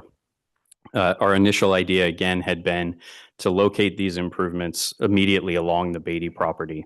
However, as we described, that is not the highest priority zone for the newts themselves in terms of more newts are trying to cross the road in other locations, with the highest priority zone and highest hotspot of newt mortality being further to the north, the northernmost point on this map circled in white, which is the Limekiln Gulch area near the start of Alma Bridge Road. And that is the highest newt mortality area along the entire roadway. So we worked with the Alma Bridge Road project team to understand the feasibility and the value of potentially investing in and providing a financial contribution to conduct some initial improvements in this specific location instead. Happy to share that the team did confirm that that is both feasible and could be highly valuable for the Newt Passage project as well, in that it would, by installing a small portion of these passages on the roadway in this location, we would immediately be helping to reduce newt mortality in that specific location, in that we would be providing safe passage in that location. And then that we would be able to monitor those initial improvements to better understand the efficacy of the proposed passage designs. In a lot of ways, the specific nature of these proposed improvements is relatively novel in that they haven't been studied specific to California newts. These are sort of general amphibian tunnels that have been successfully used for other species, but there is not data out there specific to California newts yet. And so by installing a small subset of these improvements, we could actually monitor those, see how effectively they're being used in order to inform the overall design of the project before we make the much more substantial investment in the overall Newt Passage project. So it certainly feels like a great opportunity to kickstart that project. So with all of that in mind, I'll just start to wrap it up with a kind of a graphic summary again of the recommendations, the general manager's recommendations for this evening. So recommendation number one, again, is really focused on negotiating improvements to the Miller Point parking area. Again, Miller Point is shown to the right of this image. That's where we would do those one-time targeted improvements to Miller Point. We would also install a new pedestrian crossing across Alma Bridge Road for safe passage of pedestrians entering the Beatty property. We would then construct an initial segment of the trail from Alma Bridge Road up onto the Beatty property, compose those initial site amenities to enhance user experience, including the vault toilet restroom on our property, and then proceed to construct the larger trail connection up into Sierra Azul. So that's recommendation number one. Recommendation number two, to speak in a little bit more detail, is related to the trails themselves. And so again, there's a need to create the trail connection from the Beatty property to Priest Rock Trail in order to fulfill our obligation with the county. That's represented by the lower purple line work on this map, which is the proposed, it's a conceptual alignment that our Land Stewardship and Trails Department has come up with for how we can reach the Priest Rock Trail from the Beatty property. That's approximately 2-mile conceptual trail alignment. It would provide opportunities for the public to experience the various habitats and vistas of the Beatty property and beyond. In addition, Land Stewardship and Trails has also identified a potential additional connector trail that could connect from this new trail connection more directly across to the Priest Rock Trail at a lower elevation. That would be an additional potentially half-mile segment of trail. And in doing so, what we would be able to do is to create a loop trail experience opportunity from the Beatty property or from the existing Priest Rock Trail head location as well. So this would create a loop that could be accomplished in my mind, more of a half-day experience for trail users to be able to get up to experience the higher vistas and elevations of the preserve and come back down in a reasonable outing. So we do think that that's another great opportunity that we could push forward with this project as well. Finally, the third recommendation, again, is the installation of an initial subset of the Newt Passage improvements along the roadway. So this is a zoom in of that Limekiln Gulch area to the north of the Beatty property, where we would install an initial series of these passages to better understand as a test case for how well they are used by California newts. The project, again, we would be proceeding with tonight is allocating a funding contribution, $650,000 towards this effort. The current estimate for these improvements is about $1.5 million. So we would still need to work with project partners in order to close the funding gap in order to make this happen.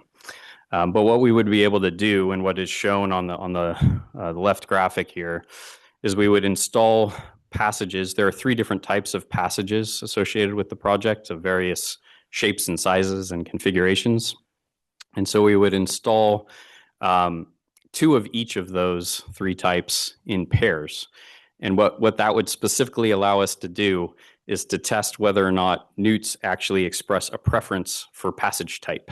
If they prefer, the larger diameter opening, smaller diameter opening, and whether or not, there's any preference there, or whether or not they are all consistently used by the species. So that could provide more granular and valuable data for us.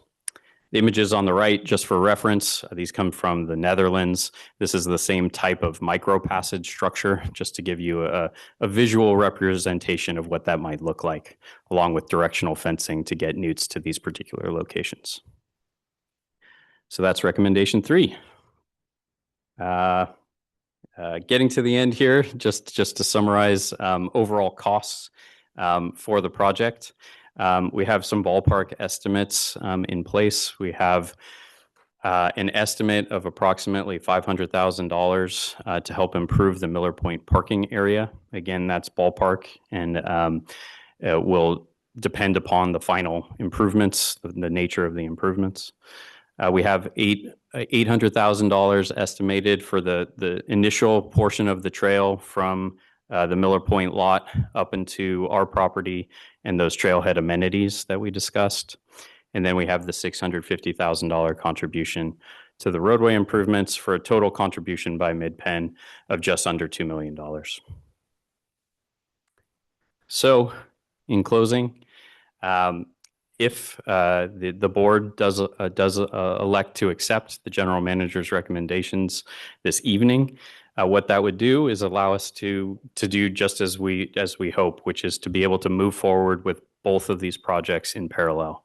Moving forward with the Beatty project, next steps would include initiating technical studies. We need to refresh the technical studies that we previously did for the project, and then moving into design development for all of those proposed improvements.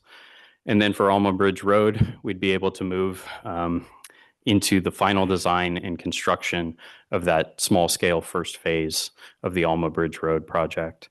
So we really do feel like this represents an opportunity to balance some of the core goals of the district overall, which is obviously the preservation and the restoration of natural habitats and systems for the Alma Bridge Road project, and then ecologically sensitive public access associated with the Beatty project. And with that, I'll put the recommendations back up. I won't read them again for you, but I'm happy to answer any questions that you may have related to the recommendations.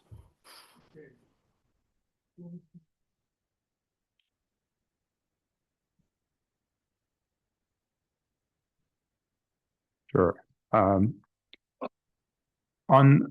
the trail map there, the connector over to Lower Priest Rock is still shown as optional, but is it an integral part of recommendation number 2? Yes, it is. Thank you. Okay. Yes, it was initially listed as optional, but yes, that is what we would be proposing to move forward with this evening.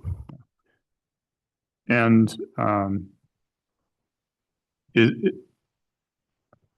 I think the document said that dog access was recommended, and I think on all of these trails is.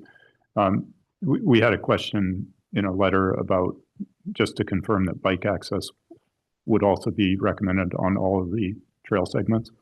That's correct. Yes, these improvements, as designed and imagined by Lane Stewardship and Trails Department, would all be multi-use trails to accommodate hikers, bikers, equestrians, and as I understand it, dog use is currently allowed in the vicinity of the trails as well, so potentially dog access as well. And then we have this agreement with the county that we extended to April 2028. Do you anticipate having to extend that again? I will say that staff is actively working to try to identify as many efficiencies in the project schedule as we possibly can to try to deliver this project as rapidly as we can, assuming we're able to move forward. We do anticipate that we should be able to initiate construction by that time. Whether or not it's completely done by that time, we'll have to continue to evaluate, but we will again be looking for every efficiency we can. The issue with the project schedule is that even though in the end these improvements seem relatively straightforward, as you know, there are unavoidable steps that then have to be taken from now until construction. So specifically, we have to do technical studies again because of the date on all the documents that they've expired, and so we need to reconfirm the existing conditions. We have to move into design development. We have to get CEQA clearance. We have to get permits. We have to do bidding. And so all of those have their own sort of timeline, and we'll try to condense those as much as we possibly can so that we're delivering this project as rapidly as possible. Great. And yeah, I just want to add, I really appreciate the committee and the staff listening to the public and staff listening to the committee on all three aspects of this, right? The parking lot change, the the new pilot project, moving that to a higher value location, and the improvements in the trail proposal since the original proposals back in 2020, 2021. I think this is, these are great examples of listening to what people are asking for and working them into the project. So thank you very much. Yeah, thank you. Appreciate that. A quick question. Quick question. Just on the Miller Point improvements, I see we have $500,000 allocated for that. Have we kind of scoped that with the county? Do we kind of feel like nothing's going to come out of the, come out to surprise us on that? Yeah, we have some comfort, with that estimate, based upon initial conversations that we've had. We've talked specifically about those types of improvements, resurfacing, limiting the improvements to resurfacing, restriping, again, potential ADA parking improvements, gate improvements. We feel like that can fit with under the budget that we've ballparked here. It's possible that the final nature of those improvements could shift a bit, if the county has other ideas in mind, but we would make every effort to make it fit within that allocation. Great, thank you. Mm-hmm.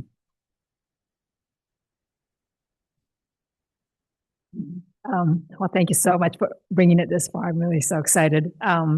Let's see. I did have another question about this, and I'm so grateful to both Valley Water and County Parks for being so open to working collaboratively. So, two questions there. One is, on their end, do they need to go to their boards? For the Alma Bridge Road project, the Alma Bridge Road Newt Passage project is ultimately intended to be a county roads project because it is their facility. It's not our roadway. So there would be board approvals on that portion. But the Beatty project itself is obviously on district land. So those improvements would be our board's approval. Okay, but like Valley Water, No, on the trails that we're actually looking at right now, one additional piece is that there would be a need for an encroachment permit to facilitate this trail alignment. Would have to cross Valley Water land. It also, a portion has to cross San Jose Water Company land, but we have an existing easement with them that we would attempt to utilize. So there would be coordination there. But probably at the staff level? Right. Yeah. Right. Yeah. Okay, and then Director Kishimoto, could I follow up on that question? That question also applies to the parking lot, right? Because that's Valley Water land. Correct. So that correct. Would her question apply to the parking lot improvements too? So Valley Water has participated in the discussions that we've had about Miller Point as well. They have indicated that the potential agreement could be a direct agreement between county parks and Midpen, and not need to affect the separate agreement between Valley Water and county parks related to the use. So. Great. Okay. Thank you. Okay. Yeah, that's good. And I guess related to that is, so do you know how much, like the nature of their relation? Is it a 40-year agreement they have? Anything? I actually don't know the timeline on their existing agreement. I don't know if anybody in the room does either, but I'm not aware of that timeline. I know that it's ongoing. I know it's, it must be subject to renewal on a periodic basis. But as far as I can tell from the discussions that we've had, that relationship seems to be in good standing and stable. Yeah. Yeah. Okay. It would be, I'm sure you'll find out in the process. Right. Okay, and then for Midpen, does staff have an idea of, how many years that we would ask for, like 20 to 25 years? Yeah, what we had talked about is potentially having this agreement just roll over, in the event that we do not find that demand exceeds capacity and there's no need for additional parking, that if that continues to prove the case, that we maybe build in language to an agreement to allow for the rollover of the agreement in subsequent years so that we have some confidence that it can continue into the future. Evergreen. Right. Contract. Okay. Thank you. Does the Miller parking lot close at night? There is a gate, an existing manual gate. I don't know how often it is actually physically closed or not. I believe that there are dawn to dusk regulations in terms of the use. And again, one potential improvement that County Parks is interested is an automated gate, so that at the end of the day, their staff doesn't have to go and manually close it. So long as they don't have to keep it open Right. all night. Right.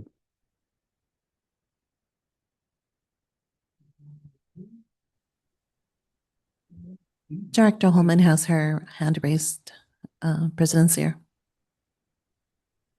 Director Holman has her hand raised. Can we hear from Director Holman? Thank you. And amazing presentation and body of work. I think I only have one question though, which is, it hadn't already been asked, which is in terms of the newt crossings. It was mentioned that there are like significant fall offs on one or the other sides of the road in some places. I'm so sorry. Is it not possible through I've just lost the term. Guiding the newts towards the directional fencing. Is it not possible to direct them to other locations rather than to those locations? That's a great question. Thank you. To an extent, yes, it is possible. That's the nature of the directional fencing, is to try to get newts to the specific passage locations. The issue is in the science, there is something called the doesn't sound particularly scientific, but the give up distance, which is the distance that newts have been documented to travel in one direction before they essentially give up and circle back and start going in the opposite direction to try to find a way around an obstacle. That's been documented, I believe, for the Alma Bridge Road project. I believe it's in the range of 80 plus feet is the give up distance for the newt. And so that is dictating the spacing of these passages. And unfortunately, these constraints that we're describing with the topography on the site, they're much more extensive than that particular give up distance. So these are the constraints that are sort of inherent to a rural road on a slope such as this. So obviously the project is attempting to minimize the need to elevate the roadway, but there are certain segments that will inevitably need to be. Okay, great. So they give up. Right. If it's too far from one place, they can cross to another. Okay, thank you so much for the clarification. Yeah. No problem. Chair Sear, if you don't mind me chiming in, General Counsel Hillary Stevenson, if I'm reading the newest version of the agreement between Valley Water and Santa Clara County correctly, they adopted a new agreement that was effective in 2018, and the duration of that, I think, is for 20 years if they exercise all of the extension terms. So through 2038, assuming that the agreement's extended. And in the recitals, it recognizes a partnership lasting 40 years previous to that. So it's nice that there's that cooperation for county parks to operate on Valley Water land. Hopefully that helps. Yeah, very much so. Thank you. Okay. Is there any more board questions? Is there any public comment on this item? We have one, yes. He, I think, was on a different topic, but that's right, yes. So go ahead, please, Mike. Oh, I'm up first? Please, yes. Please, okay. Thank you. And as usual, Mike Bashu, Large Animal Evacuation Group. I look at a couple different things on this and I'm a bit confused. My first one is we definitely would like to get the extra half-mile connector trail. And I'd like clarification that the $2 million number that's being listed does include all the way up to the Priest Rock. Or is there a separate section that does the second portion? And then my second question is on the newt. If we put in at Lime Kiln the proposed modifications, what is pass-fail criteria? And where would we have a threshold, or has anybody discussed a threshold as to where we would rip out the equipment that we put in and do something different, or have to modify it, or whatever? Or is there a potential chance it would stay there and they would just continue doing modifications on the other sites? Thank you. Want to respond to the questions? And then we'll have Adil again, Adil. Yes. But I was taking them out of sequence simply because that's what I think so too. I do have one virtual comment. I have someone online also. Okay. Mhm. Well, why don't we take the answer to the question so we can keep some sequence? That's great. Thank you for the questions. Appreciate them. Your first question was, I believe, related to costs associated with the trail.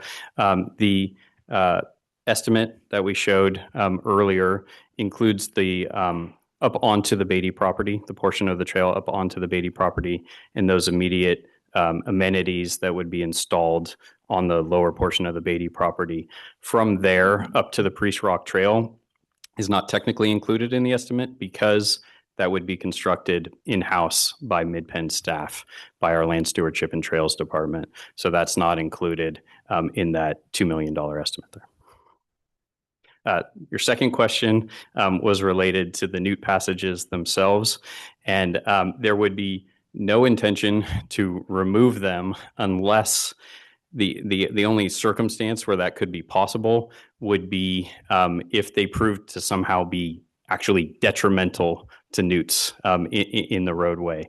But otherwise, the intention would be to build that first phase of the improvements into the overall project. And it is designed to be consistent with the overall design. So we would essentially just move on to other segments of the road for the additional improvements. Thank you for the questions.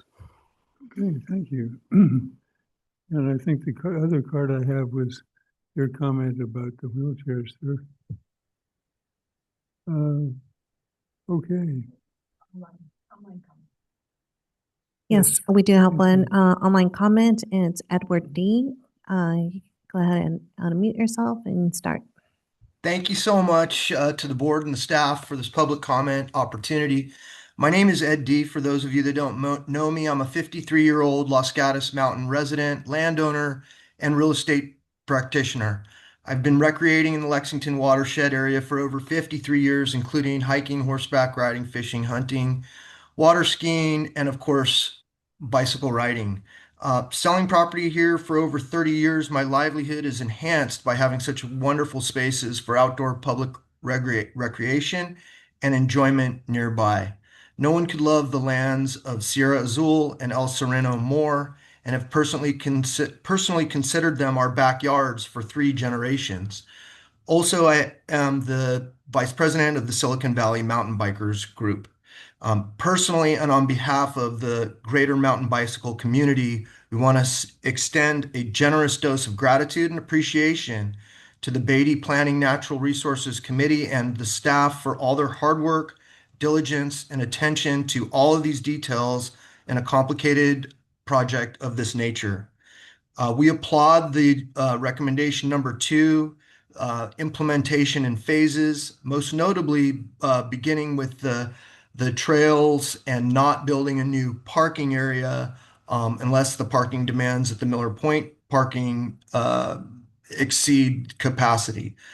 We believe a majority of the bicycle, hiking, and runner trail users will begin their human-powered journeys from the town of Los Gatos.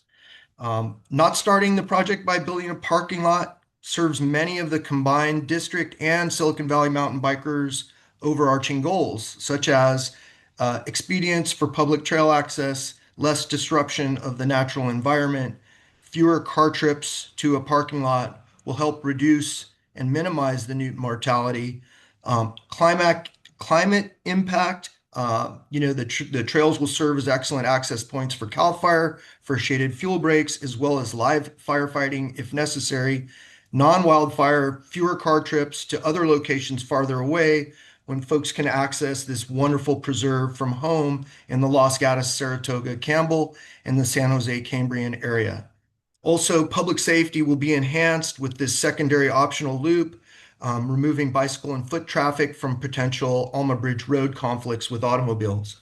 And most of all, we are really encouraged and excited to see this loop trail segments as identified on Mark's attachment 5. We believe the local community of trail users will be thrilled with these new experiences, likely to generate an overwhelming amount of positive goodwill and public relations for the district and the local public trail user community at large. We're delighted to see the district continue to honor their commitment to Measure AA projects, specifically Portfolio 22, which will provide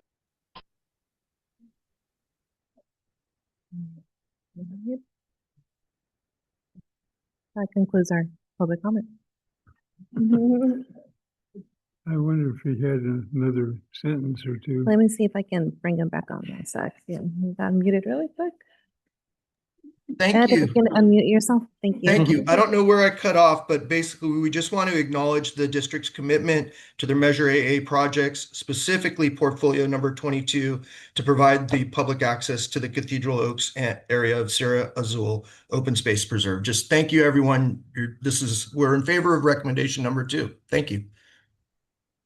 Yeah, I think for an extra half minute, we can let the folks finish. Okay, so need a motion, I think. More comments? Craig?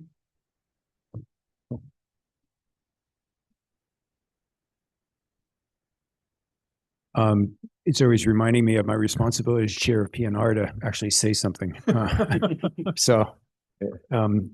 Unusual for me. I'm going to try to keep this short. First of all, I'm pleased, like Director Gleason said, of what came out of this thing, and Mark, to you and staff, but definitely to my committee colleagues. Really some innovative thinking. It was kind of fun to work on this thing, and to the public for the very constructive comments. And I do want to also mention our Newt volunteers. We got a lot of comments from them. And number one, thank you for doing what you do.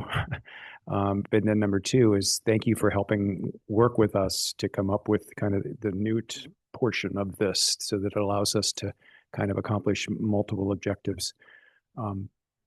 So all in all, I obviously am going to be very supportive of this, but I'm going to ask my colleagues if they had anything to add. Oh, I'd love to. Thank you. Yeah, every so often, like a project comes along where our truly amazing Midpen staff is complemented by a very committed, well-informed, and collegial group of members of the public who work with us, give us their ideas, their thoughts, their comments in an incredibly constructive fashion. And then we have these wonderful partners that are willing to work with us as well. It's like this has been the perfect combination of things that have come together to create a project that was pretty good. And now it's fabulous on many levels. So many thanks all the way around for this. Yeah, that's all. Thank you. Thank you. Pardon me, Margaret, do you have? Oh, sorry. Go ahead. That's okay. No, you go first. Just to say, I agree with both of you and Craig. It was a great project. I'm so glad I went to that site meeting at the Beatty property. What a beautiful place. Thank you. Yuriko.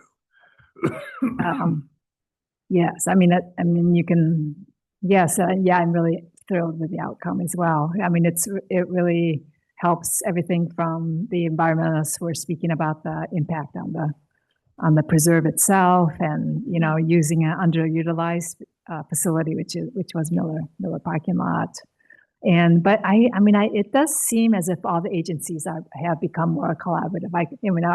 I could have imagined an outcome where that partners were not so open to working together. So that I think things have changed, and we really do want to thank our partners. Absolutely. And thank you for working so hard on this. Yeah. Likewise. Super. Great. Yeah, just to reiterate, I really like the way that the public came into this project and really made a difference. And definitely appreciate, as I mentioned before, the committee and the staff listening to those things and thinking really creatively about how to improve the project. And just to something that came out of this that I've sort of mentioned before is more collaboration between our user groups and also natural resource oriented folks. We've had, I think, since that meeting that took place at the Beatty site, where we had a number of people from the Newt project commenting, we had the Silicon Valley mountain bikers, tabling events that Silicon Valley mountain bikers and Santa Clara County Horsemen's Association have been doing have been expanded to include the Newt Patrol. So now you can see all of those groups together in one place, speaking to each other and speaking to people who are in the preserves. And I really, really like that type of collaboration. So that is another good thing that came out of this project. Absolutely. Great. Okay. And I may have a motion, maybe. I would be happy to make the general manager's make a motion to approve the general manager's recommendations 1 through 4. I'll second. Okay. May I have a roll call vote, please? Director Gleason, Yes. Director Christine Tucker, Yes. Director Riffle, Yes. President Sear, Yes. Director Kishimoto, Yes. Director McNiven, Yes. Director Holman. Yes. Thank you. Motion passes 7-0. Okay, we have another Thank you. item coming up. Fantastic. And what I'm wondering is, do we need to take a 5-minute break? Stretch? Okay, 1 minute.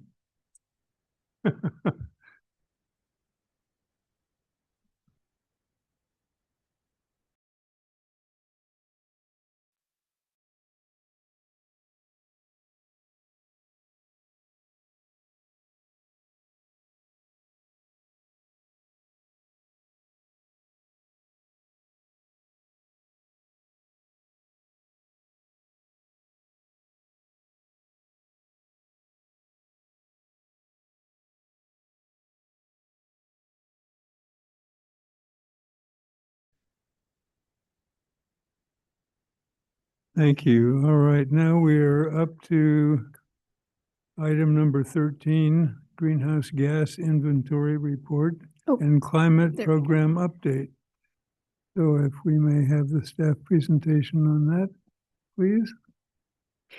Yes, hello, good evening, Board of Directors and members of the public. My name is Sophie Crystal. I'm the Management Analyst for the Natural Resources Department at Midpen, and I will be presenting tonight on the 2024 Greenhouse Gas Inventory Report. I do have a lot of material to go through tonight, so I apologize in advance. I will be speaking very fast. The General Manager's recommendation for this item is to receive a report on the greenhouse gas emissions of the district for the calendar year of 2024 and a summary of project progress and upcoming actions under the climate change program. No board action is required. I'll start off tonight with a climate program refresher, just really briefly. Then we'll launch into the greenhouse gas inventory. I'll provide both an overview and go through each sector of our administrative as well as non-administrative emissions. And then I'll end with a couple of slides on ongoing and upcoming climate program actions. So here's the very brief refresher on the climate program. The climate program was defined by the climate change policy that was approved by the board in 2018, along with our climate action plan. And there are 3 branches to the climate program. The first is emissions reduction, which is the focus of tonight's presentation, which addresses the Climate Action Plan and its reduction goals as defined by the climate policy, and the greenhouse gas inventory, which measures greenhouse gases emitted by our agency and holds them to those goals set in the policy. The other two branches are sequestration and storage and of carbon specifically, and adaptation and resilience, and I will speak to those at the end of the presentation. So now let's launch into the numbers for greenhouse gas inventory. I want to just start off making sure we're all on the same page with some terms and definitions, the first of which is hopefully familiar to everyone, greenhouse gas, or I'll abbreviate it as GHG. This refers to any of several gases, including carbon dioxide, methane, and nitrous oxide, that trap heat in the atmosphere and contribute to climate change. You will see the unit metric ton of carbon dioxide equivalent, or MTCO2e, throughout the presentation. This is a standardized unit of measure for greenhouse gases of all types, since they have differing effects on the rapidity and the intensity of their effect on the climate. And their effect of greenhouse gas heat trapping. This simply standardizes those to one unit. Emissions factor refers to a number that's used to convert directly measurable data, like gallons of fuel burned, into greenhouse gas emissions, metric tons of carbon dioxide equivalent. And administrative emissions in the context of this report refers to those categories of emissions that are subject to the reduction goals in our climate policy. So we have 4 sectors of administrative emissions. Those are our vehicles, equipment, and business travel, which I often refer to as fleet because it's easier to say, our employee commute, our facilities and buildings, and our tenant residences. So now let's get into some numbers. So our greenhouse gas emissions in 2024 were 37% below our baseline measured in 2016. They totaled 865 tons of CO2e for the year of 2024. And as a reminder, our next goal benchmark is in 2030, where we are supposed to reach 40% reductions. To put this number in perspective, 865 metric tons of CO2e is equivalent to 202 passenger vehicles driven for a year, 2,002 barrels of oil, or 4.8 rail cars of coal, or the annual sequestration by 868 acres of forest, which is equivalent to around a third of our El Corte de Madera Creek Open Space Preserve. Breaking down our emissions by sector, you'll see sort of a similar trend across all of the years that we've measured. These are our 4 sectors. Vehicles, equipment, and business travel is consistently the largest, followed by employee commute, then facilities, and finally tenant residences. So looking sector by sector, we will start off with the fleet sector. Our fleet emissions have declined 36% from our 2016 baseline. That includes a 4% reduction in gasoline emissions, a 98% reduction in diesel emissions, primarily by replacing diesel with renewable diesel, which is made from agricultural byproducts. Business ground travel has decreased to 34%, and we continue to offset all of our business air travel using offsets from a third-party verified provider. I want to comment on the renewable diesel here. It is shown in that hatched pattern, or I guess it's just sort of showing up as a paler bar on the screen there. But renewable diesel is actually no longer going to be reported with our administrative emissions.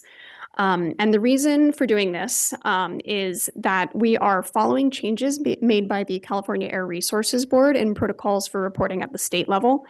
They are separating out renewable fuels as well as other emissions from biological sources into a sector called biogenic emissions, which is separate from the primary greenhouse gas inventory that is done for the state. So we are now reporting the tailpipe emissions associated with renewable diesel in a new non-administrative biogenic emissions sector to align with those reporting practices from CARB. I want to give a little bit of insight into why they're treated differently, both by the state and why we consider that a good way to approach it. And that is that these biogenic emissions coming from a biological source are not equivalent to emissions from fossil fuels.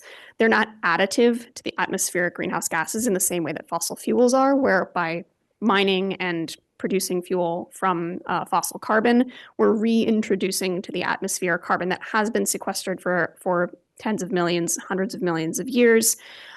These biological sources of carbon are cycling carbon on a much shorter time scale, and they're cycling carbon that is already in the atmosphere. So back to the inventory.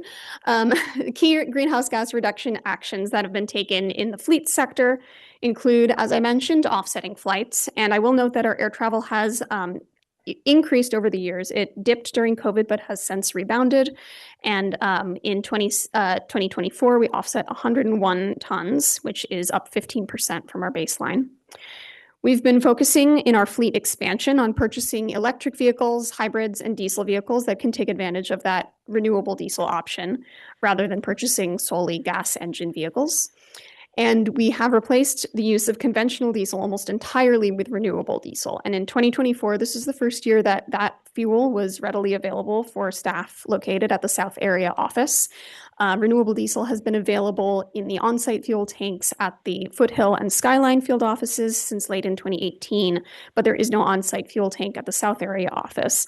Fortunately, a nearby gas station recently started selling renewable diesel, and I can see from our fuel transaction cards that all of the diesel purchases in 2024 essentially were made at that gas station. So we know that staff are using that renewable diesel source.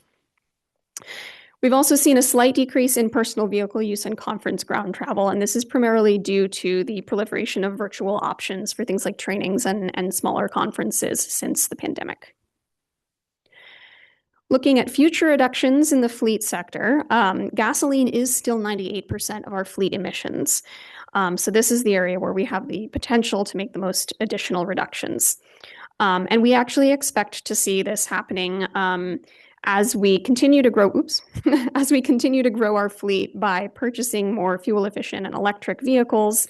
Once we begin to retire our older gasoline cars, which hasn't really begun to happen yet, we will start to see those gas emissions drop off. I do want to caveat that with saying that the availability of electric vehicles or lower emission models is not guaranteed for all of the uses that we need vehicles for. And one thing that I am suggesting to our fleet department is we might consider leasing rather than purchasing outright for vehicles where we have a need that is not met by an existing EV or low emissions model, so that we're not committing to that internal combustion engine for the next 10 to 20 years, whatever the useful life of the vehicle is, but we can limit that to the lease period as soon as a suitable vehicle with lower emissions becomes available. All right, jumping into employee commute. This is, again, our second largest sector. It is down 40% from the baseline. That's 42% with administrative staff and 38% down for field office staff. And this is while our staff has also grown 67% since 2016. So the main reason that we've been able to reduce our emissions in this sector so drastically is the hybrid work policy, allowing administrative staff to work in the office only 2 to 3 days a week rather than 5 days a week. Commute incentives are also available to encourage people to use greener forms of commuting, like carpooling, biking, or transit. In the commute survey for 2024, 26% of the survey respondents said that they utilized those benefits, although we aren't able to exactly quantify how much of an impact that has on our greenhouse gas emissions. Future reductions for the employee commute sector could include things like updating the commute incentives. I have a few proposed updates in mind that might make them a little bit more attractive to staff. We are also seeing an increase in EV drivers amongst staff. So we first collected that data in 2020, and there were 9 people reporting that they used EVs. And in 2024, there were 20 staff reporting that they drive an EV regularly to commute. So this number is likely to continue to increase. And another thing that could potentially have an impact on our employee commute emissions is eventually opening a coastal area office, which could reduce the commute distance for some of our coastal employees if they're stationed out there. Although, again, the exact impact of that is still very much TBD. In buildings and facilities, we have decreased our emissions 34% from the baseline. That's 99% decrease with electricity, 17% in heating fuels. which includes natural gas and propane. Solid waste and wastewater have both increased, solid waste by 50%, wastewater by 7%. And the key reduction actions in this sector have been the use of renewable electricity. All of our facilities are on 100% renewable electricity plans, save for the Skyline Field Office. That is still on the PG&E default, but the PG&E default energy mix has become much, much lower in its carbon intensity. And in 2024, it was essentially equivalent to the renewable energy plans that we opt into for the other facilities. We have also moved into this wonderful building. The last inventory, we only had about half of the year captured with after the move. So this is the first inventory that captures solely the use of this building and not 330 Distal. And this building, being much more energy efficient, has given us a lot of savings in our heating fuels particularly. I do want to quickly just address that increase in solid waste with a reminder that our staff has grown by quite a bit, and that is one of the main reasons for the increase in solid waste. We are operating more facilities than we were when this inventory began.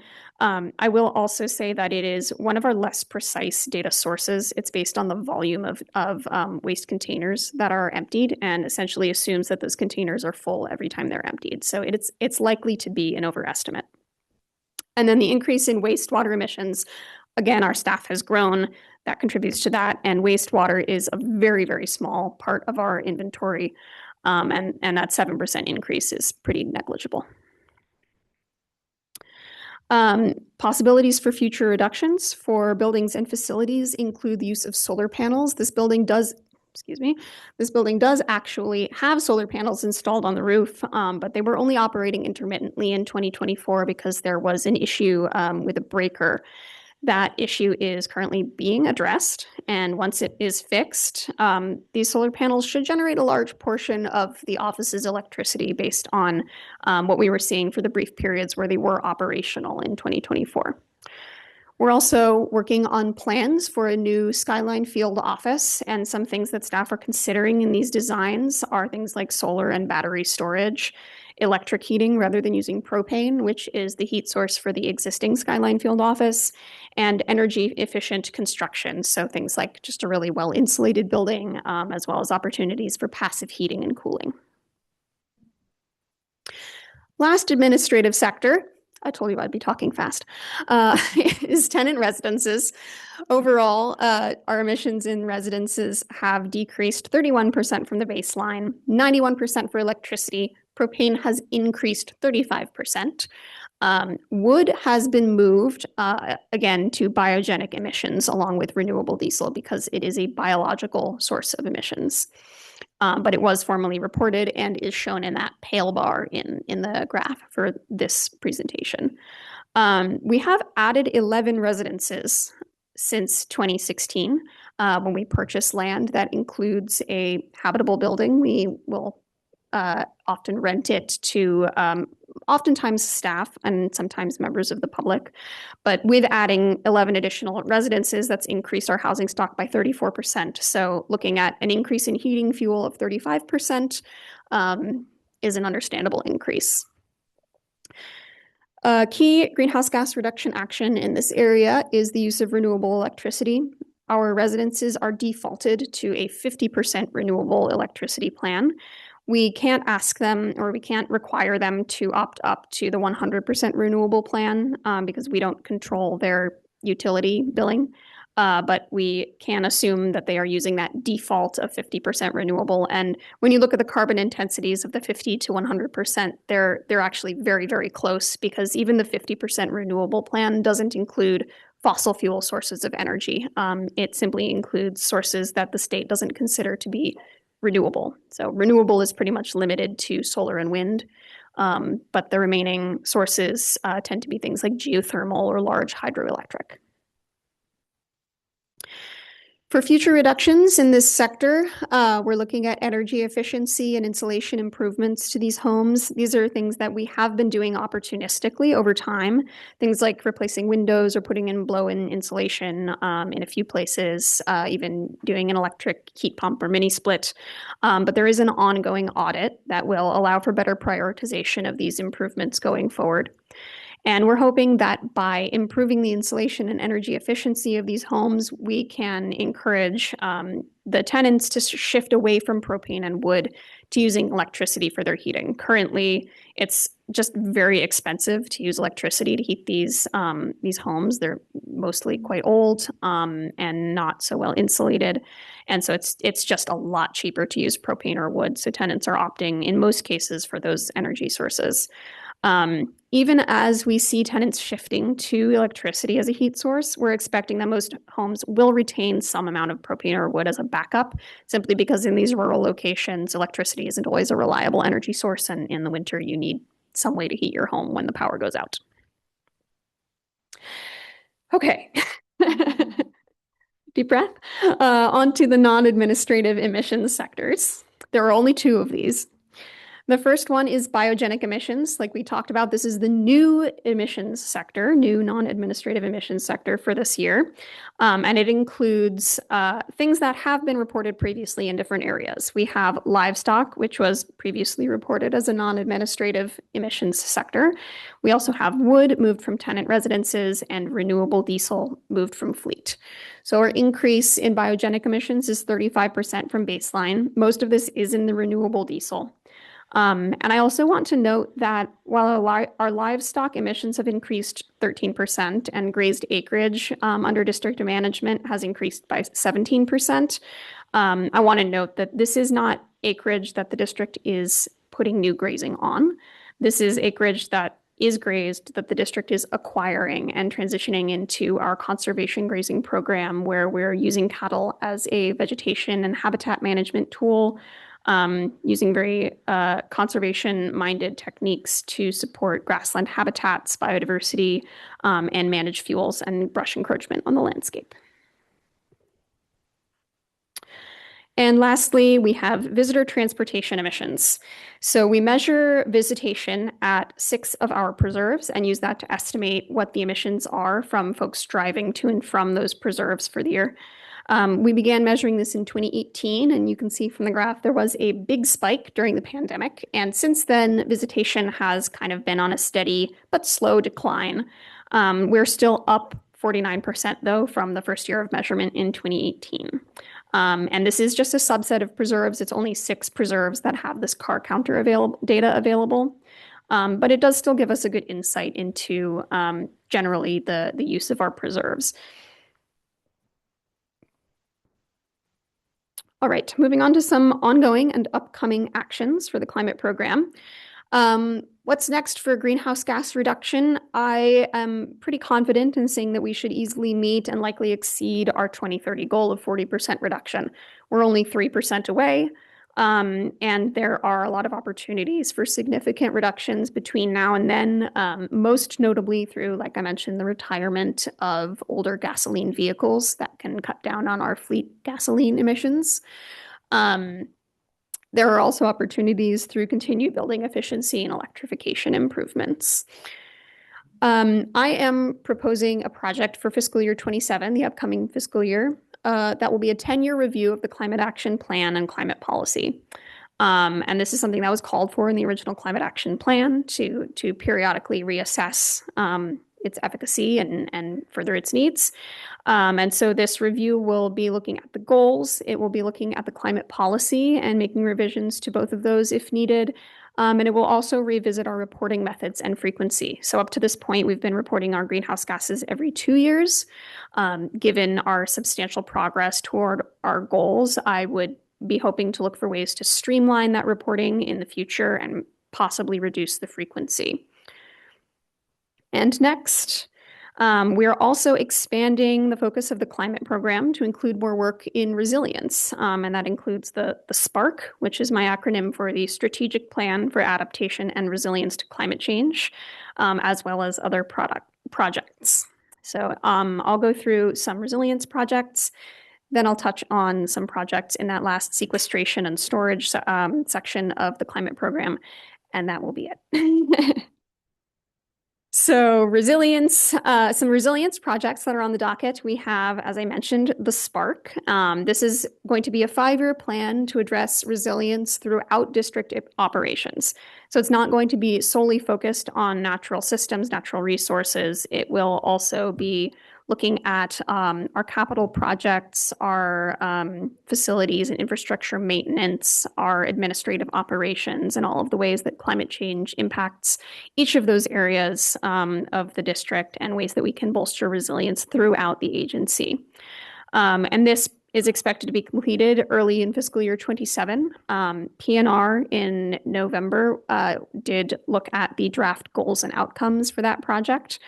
And staff are currently working on developing strategies and actions to support those goals and outcomes that were seen by PNR.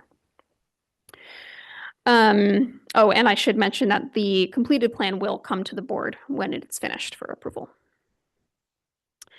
Other resilience projects that we have underway include forest health projects. These are projects that are promoting forest resilience to fire, drought, disease, and pests, all of which are exacerbated by climate change. And we have these projects occurring at La Honda, Long Ridge, Miramontes Ridge, just to name a few. There's also a lot of programmatic work that supports resilience, and that includes things like maintenance and repair of roads and trails and culverts, these infrastructure assets that are sometimes affected by severe storms, that sort of thing, fire potentially.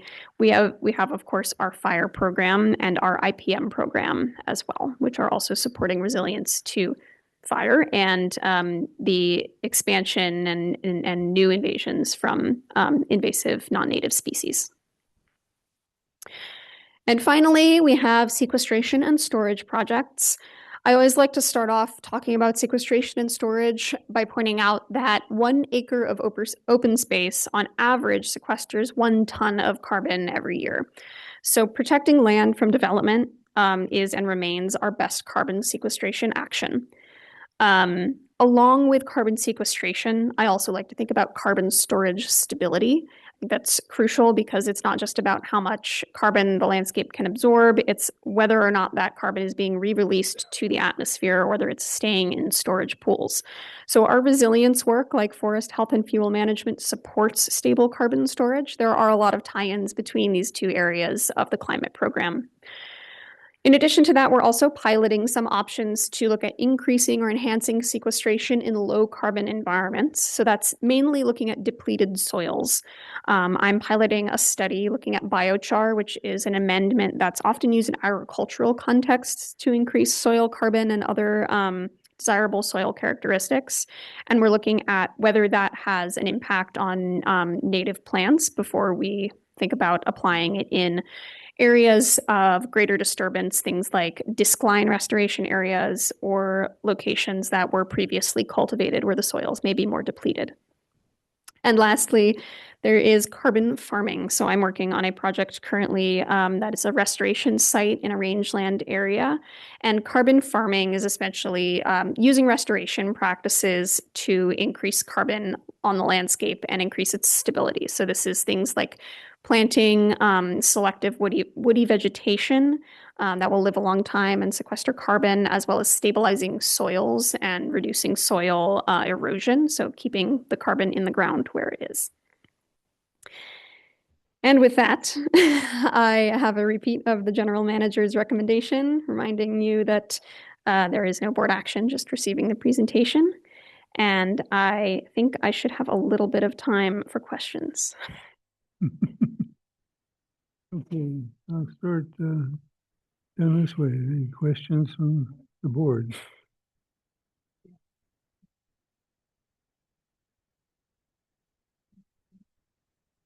Okay. Go ahead.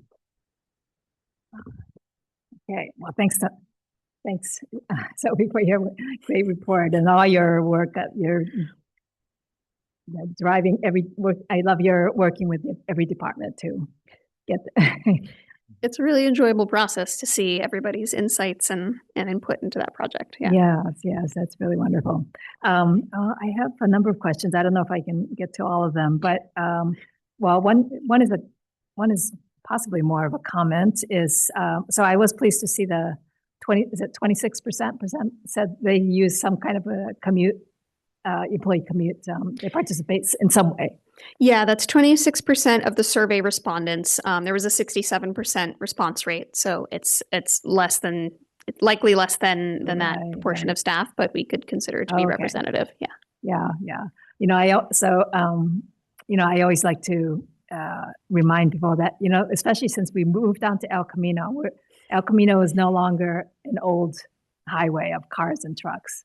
It is a multimodal. I mean, I can personally testify that both the bike lanes, new bike lanes on El Camino are fantastic, and buses, the VTA buses come like every 10 to 12 minutes. And so it's not, if people have a bad impression of buses, that it's, the homeless people on there, it's not true anymore. I mean, so I hope everyone who has that chance will use it. I mean, if there's more development around here, traffic's going to get really bad if we don't change our habits, really. So I hope that gets driven home as we talk to our employees. I will say, if I can comment on that, the employees are also asked in the survey to report why they do or do not use these greener forms of commute. And we do hear from a lot of people that the primary reason they don't use transit is that it would make their commute longer by a substantial amount, usually just based on schedules and routes. So we do have people who brave it anyway. That's why we have the incentives to hopefully make it a little bit more attractive to shift. Sometimes it's an inconvenient truth. Mm-hmm. Mm-hmm. It's not going to be exactly the same as being able to drive in your single occupancy vehicle, for sure. Yeah. And then let me see.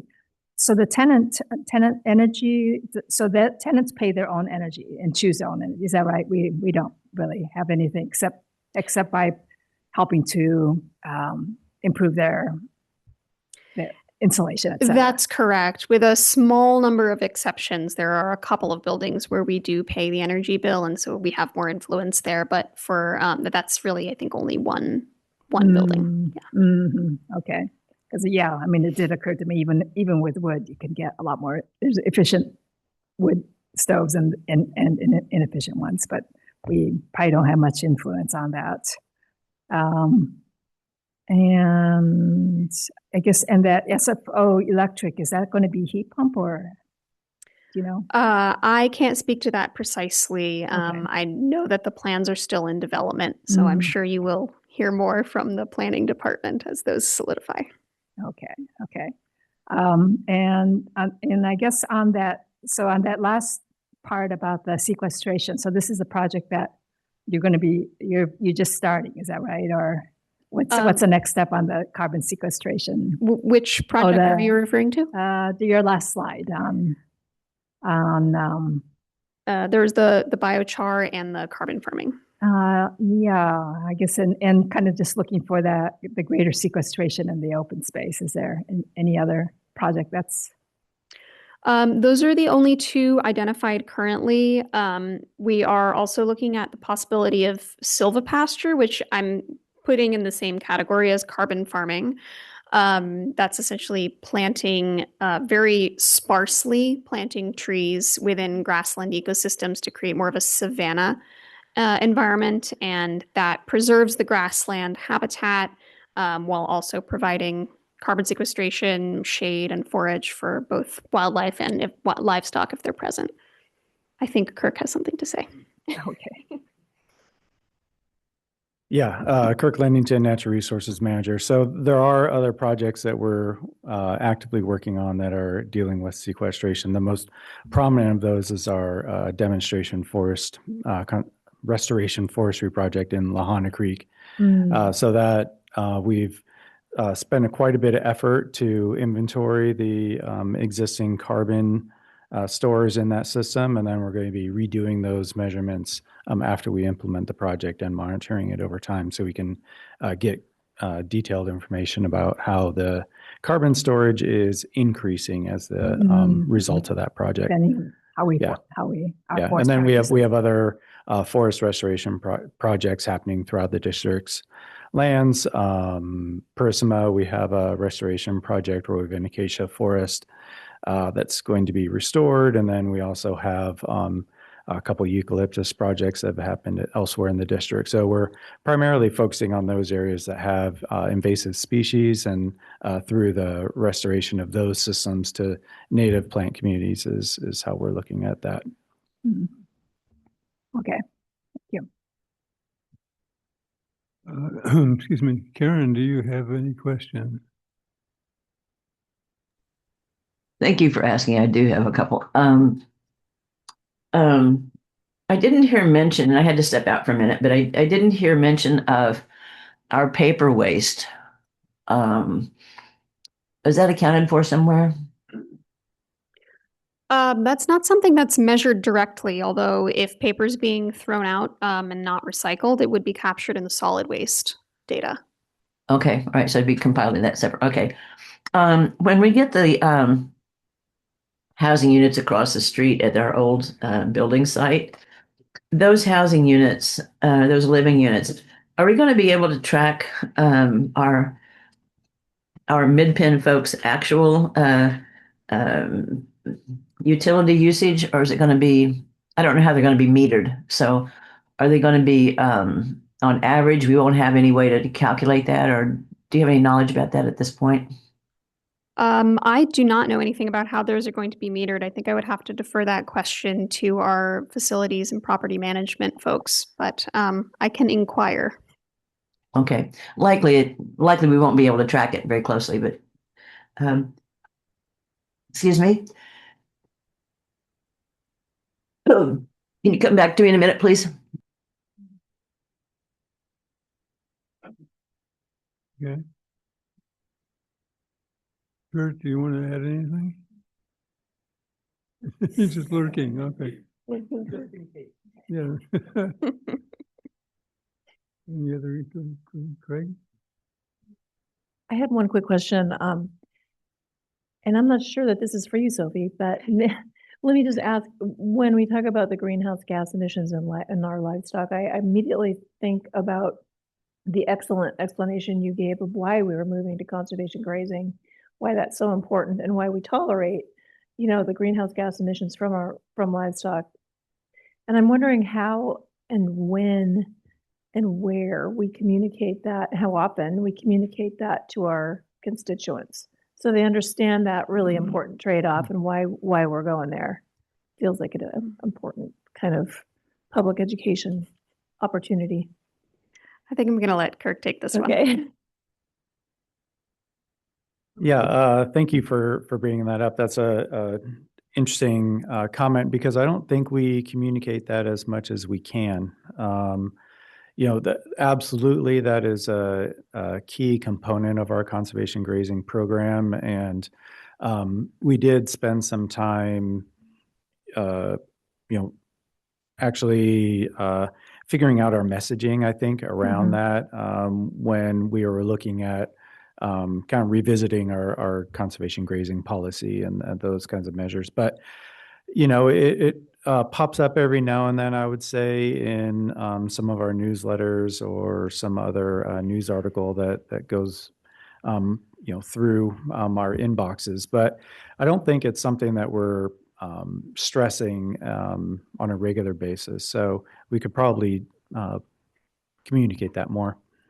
I mean, I just don't want to undersell what we are doing. So Yeah. I mean, the always more to be done, but I think particularly how we can reach most of our visitors when they're asking that question, why are there cows here, is on the preserves. And you'll find our primary preserves with public access and grazing access, we have beautiful signs that are focused on that message exactly. Why are we grazing? What are the benefits for it? We also have information that anyone's looking on the website, including the science advisory panel that did the whole paper, which I've actually referred several people to, or our staff have referred people to, when they've asked that question of why do we have grazing and what benefits should it provide. So we have that science paper that accumulated all the papers that have been done on that, and it's available on our website as well. So I think we do a lot. And there's always more to be done, but I didn't want to characterize it as we're not doing any outreach on that. It is an important message we're trying to get across. Yeah, much appreciated that clarification. It just feels like one of those things that we talk a lot about and we understand, and the public may not always. So, yeah, thank you. Thank you both. Right. Yeah, thanks very much for the presentation and the report. I found it pretty fascinating. One question I have is about biogenics. I think I understand the rationale of counting biodiesel or renewable diesel in that way, and I think I also get it about grazing. But burning wood seems to I'm not sure about that one, right? Because we would count wood as sequestration, right? Well, so with burning wood, it is a biological fuel source, right? It's a plant matter, and it's, I would say, more similar to our renewable diesel than the grazing, in the sense that renewable diesel in our case is made from agricultural wastes. Often some of that is plant material. Sometimes it can be animal byproducts as well, but it's agricultural wastes that are turned into the fuel.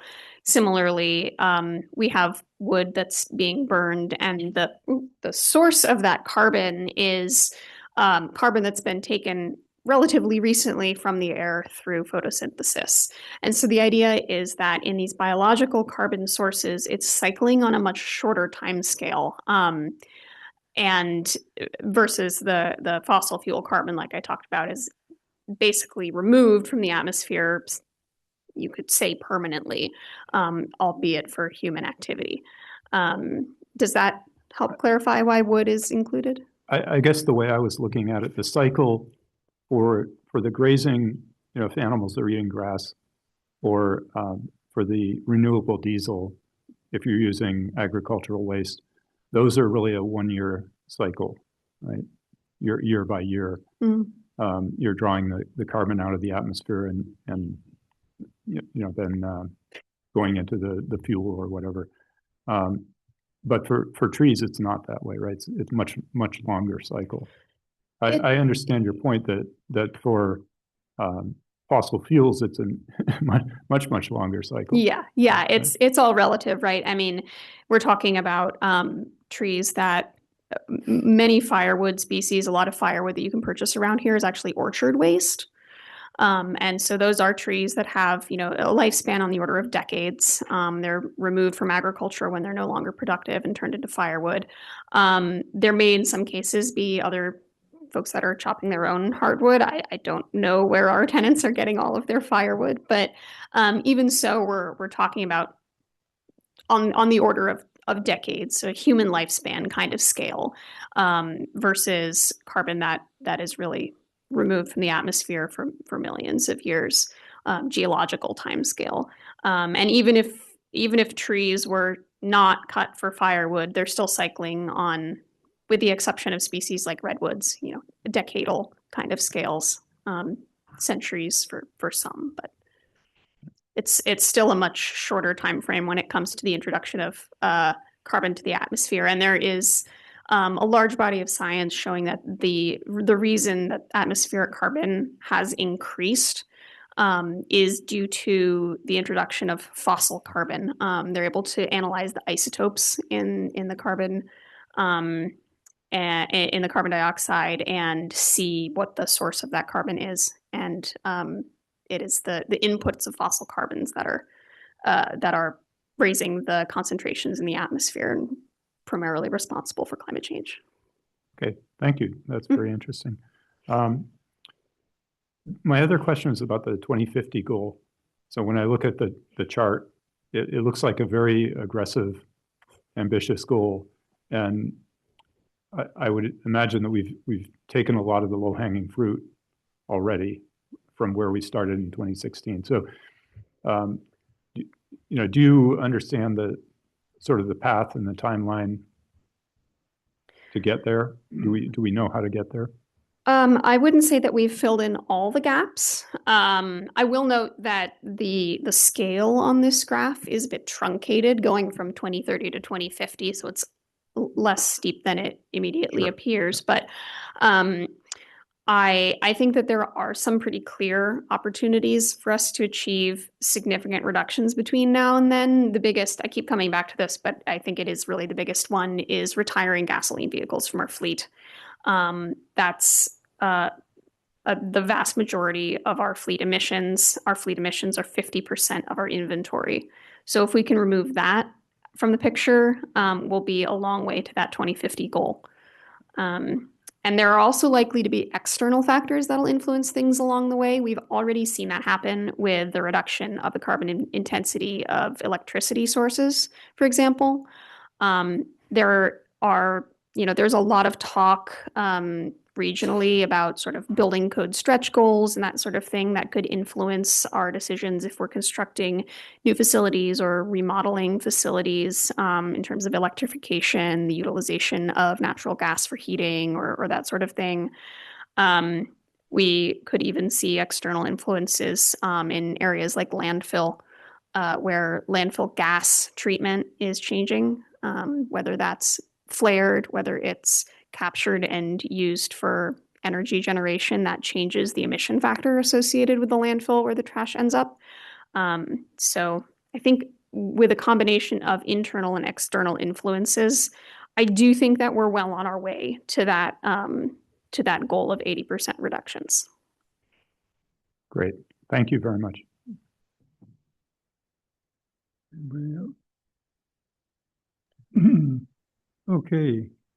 And then we go to public comment on the item. I have 2 cards. President Sear, I had a couple more. I interrupted myself earlier. Beg your pardon. Go ahead. It's okay. It's okay. I had just a couple of things. One is mention was made about some of the buildings that we inherit, I guess you could say, on our when we buy land, for instance, that there are sometimes older buildings, which indeed they are, and which oftentimes they aren't insulated. Is there anything that holds us back from insulating these older buildings? I mean, it's not that difficult. There's all kinds of natural product insulations that we could use.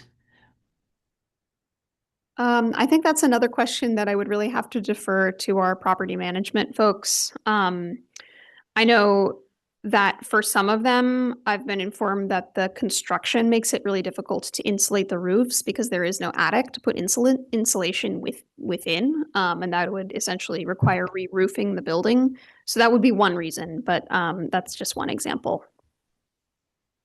We could have a conversation about that. And then the other thing, and this isn't firsthand, it would be secondhand.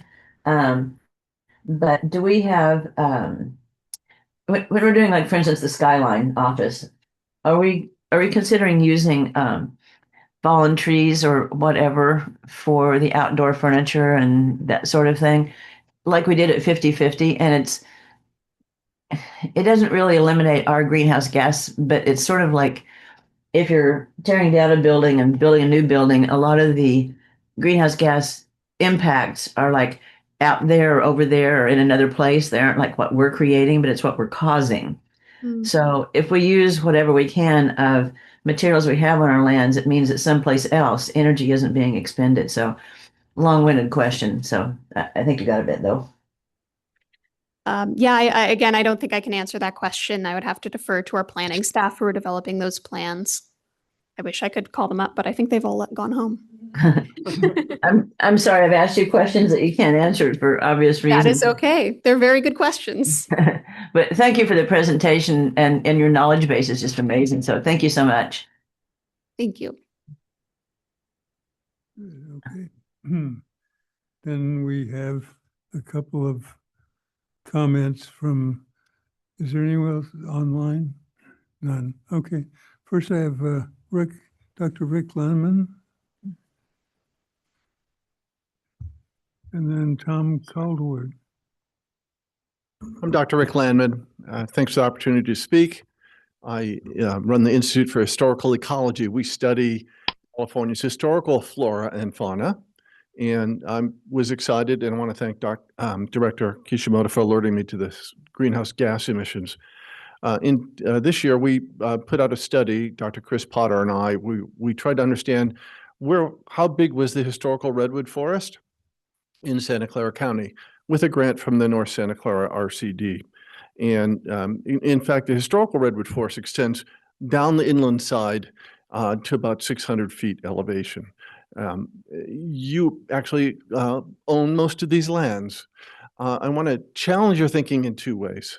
Much of this land now is grassland, savanna, or oak woodland. It used to be redwoods. Sophia's brilliant presentation, she pointed out 1 acre of open space is 1 metric ton of carbon, but not if it's redwoods. Average redwoods in 15 years would be over 100 tons of carbon for that 1 acre. A mature redwood, almost 1,000 tons of carbon for that 1 acre. But my calculation is if you just planted redwoods on 480 acres of former historical redwood forest that's now grassland, savanna, or oak, you would sequester all of your administrative greenhouse gas emissions from 2024 in about 15 years. The other important property of the redwoods is once they get about 1.5 feet in diameter at breast height, they become fire resistant. They don't burn down. All the needles may burn off, as happened in Big Basin in that high intensity fire, but the trees have resprouted. All their branches and their crowns are back now. Okay, so unlike almost any other silviculture approach, redwoods don't burn down once they get mature enough. That's about 30, 40 years of age. So I would urge you to take a look at our study, which is now online. I would love to come present to anybody who's interested in what we could do by planting redwoods on the lands that you just serendipitously have preserved. If we planted redwoods on all of your lands where the historic forest was, it would actually sequester 2.0% of the entire state of California's carbon, just from what you have in Santa Clara County. It's a gift, these trees. Thank you very much. Thank you. Tom, is it Calderwood? Thank you, sir.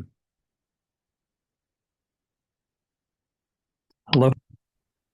Yeah, I'm Tom Calderwood. I've been a volunteer pulling invasive plants and doing trail patrol for 5 years. I'm just going to talk about the same topic. I can see the climate program work projects are good. The forest restoration work, the presentation that was just given, really encouraging to see that. I just echo what Rick has just said, though, that there's a bigger opportunity by looking at historically where redwoods used to be on the eastern side of the Santa Cruz Mountains. Coast redwoods can sequester more carbon per acre than any other species on the planet. Once the trees are established, they have the potential to live for over 1,000 years, each year pulling more CO2 out of the atmosphere. We're lucky they are native to the Santa Cruz Mountains. Yes, we're living in a warmer, drier times, but new redwood plantings have shown they will do well locally on north and east facing slopes and near creek beds. So Rick has a lot of experience. I have experience planting redwood seedlings in this area. It's possible. Planting redwood ties directly to Midpen's mission statement to help restore the natural environment, especially since it's been damaged by human logging and development over the past 150 years. Redwoods need our help since they don't readily reproduce from seed. Their primary means is through basal and root sprouts or by humans planting the seedlings. Given that Bear Creek and Purissima by name are redwood preserves, it's only appropriate to make redwood restoration a priority there, not an afterthought. The benefits more than just the one species. All the other plants and animals that are tied to the redwood forest ecosystem will benefit. From my 5 years as a volunteer pulling invasives, I've seen how French broom and other invasives will come back year after year unless conditions change. As redwoods grow, the shade they cast will keep the invasives at bay. Finally, I can also say from personal experience, pulling invasives is hard, drudgery work. There's a lot more satisfaction that comes from planting and maintaining trees than pulling invasives. So, which leads to more volunteer hours, better community engagement. So, great opportunity to pay back by those 4 areas, little investment.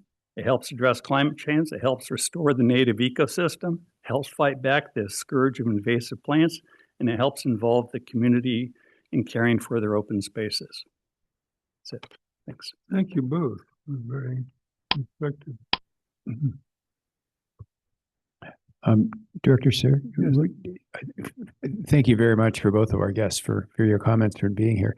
I always like, though, to ask staff, would you like to comment? I mean, not putting anybody on the spot, but.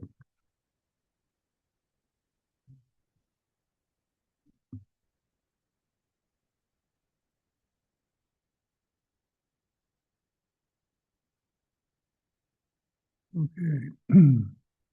Thank you for, I guess, the invitation to comment. Again, Kirk Langton, Natural Resources Manager. I think that when I look at our ability to, just be planting redwoods through a lot of our ecosystems, I definitely have some pause in that, which is why our work to restore plant communities, we are focused on these previously disturbed communities that have invasive species that have impacted them. When I'm looking at native landscapes that have, there's a lot of biodiversity that's out there that I'm concerned with us, impacting. There's a lot of biodiversity there in the grasslands and the shrub habitats, the oak woodlands, and so. I don't think that the matter is simply just putting redwoods into a lot of these environments. So we are definitely looking at areas where we can plant redwoods. I think that the project that we're doing at Irish Ridge is a great example of that. That's an area that's, it's a very disturbed system now, and it's going to be a lot of redwoods when we're done with that, somewhere on the order of 30 acres. There's a lot of other work that we're engaged in. So it is something that we look at when we're looking at the district's lands. There's a lot of opportunities, even where we're just focusing on those areas that are the eucalyptus and the acacia forest and the other areas that have been so impacted. So I think there's plenty for us to do, and we are doing it. Mm-hmm. Great. Thank you. Okay. Any more board discussion? No discussion, just a comment. Sophie, you are a rock star. I so appreciate not only the presentation, but just your enthusiasm for this. A portion of my job at one time was trying to do what you did, and you do it really a lot better than I ever could have done. So really thank you for that. And also for even bringing up this whole concept of sequestration. I'm not even sure that was necessarily in our lingo, 5 years ago. And now, I think our guests had made some great comments about that, and I certainly recognize what Kirk said. But I think just even recognizing that that's an opportunity for us to manage well. So just overall, really well done, and thank you. And I'm really glad you're on our team. Okay. And I think we're ready for a motion.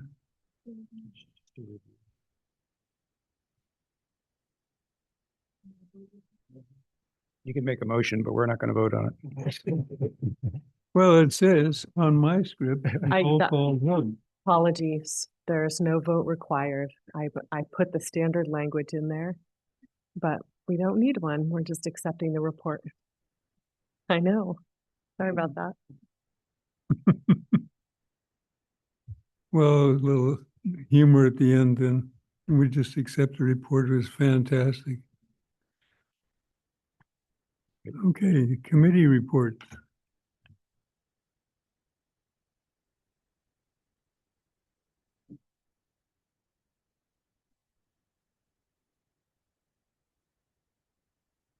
I think the BAE gets the honors of the only committee report, and that was yesterday. And we talked about actually 3 topics. And by the way, the BAE committee is Craig, Jed, and myself. We talked about the modification of our annual appointee performance evaluation process starting for this next year. We talked about appointee benefit update and also appointee contract changes. So, okay. Then staff reports. There any staff reports? They've been busy. Just a reminder for those who are able to join us, we have our holiday luncheon on the 17th, which is a Wednesday, and it will be at the Bloom House site in East Palo Alto. And you should all have received an email. Okay. Want to go the other way? Or do you want to start? Okay. Director's reports. Margaret? I just have a short statement to make. At a board meeting on October the 22nd, while deliberating about Bear Creek Stables, I made a candid and thoughtless comment out of frustration that I realized was hurtful and not in keeping with my and the board's values for being open to public feedback. I apologize and should have been more thoughtful with my choice of words. I take my position seriously and will humbly learn from this and do better. Thank you. I'd like to go out of order, and I'd like to follow Director McGibbon's comment. Thought seriously, deeply about this for quite a while. The board deeply values the public's right to share their comments with us and believes that the public comment, whether positive or negative, is an essential part of our democratic process and that it creates more informed decision-making. I want to reinforce that the board values civility and respect in all interactions. I have spoken with the general manager and we are fully aligned on this matter and will be holding an upcoming refresher on our board norms and code of conduct. So I think there were a couple of examples of the cooperation and collegial effect of staff and public coming up with improved results. So, do you wish to say anything as a regular director's report?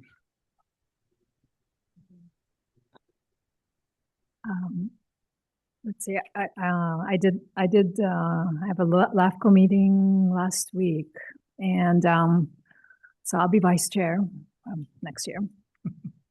And I had a meeting with some people from the Silicon Valley mountain bike group. I mean, not on a particular project, but I think they're just staying in touch. Super. Thank you. And if I might, President Sear. Please. I just want to indicate very clearly that I'm very grateful for the words of both Director McNiven and President Sear, the words that you've offered this evening. People are almost by definition imperfect. And I also believe that mistakes are forgivable and that people will forgive if we respond well and take accountability for mistakes made. The board as a whole needs also reflect on why it has taken so long for us to appropriately respond to this matter. For that, we as members of the board are also responsible. We have great respect for the people who have written on this topic, and we are confident that their motivations are in line with the values that Midpen holds. And thank you. Thank you.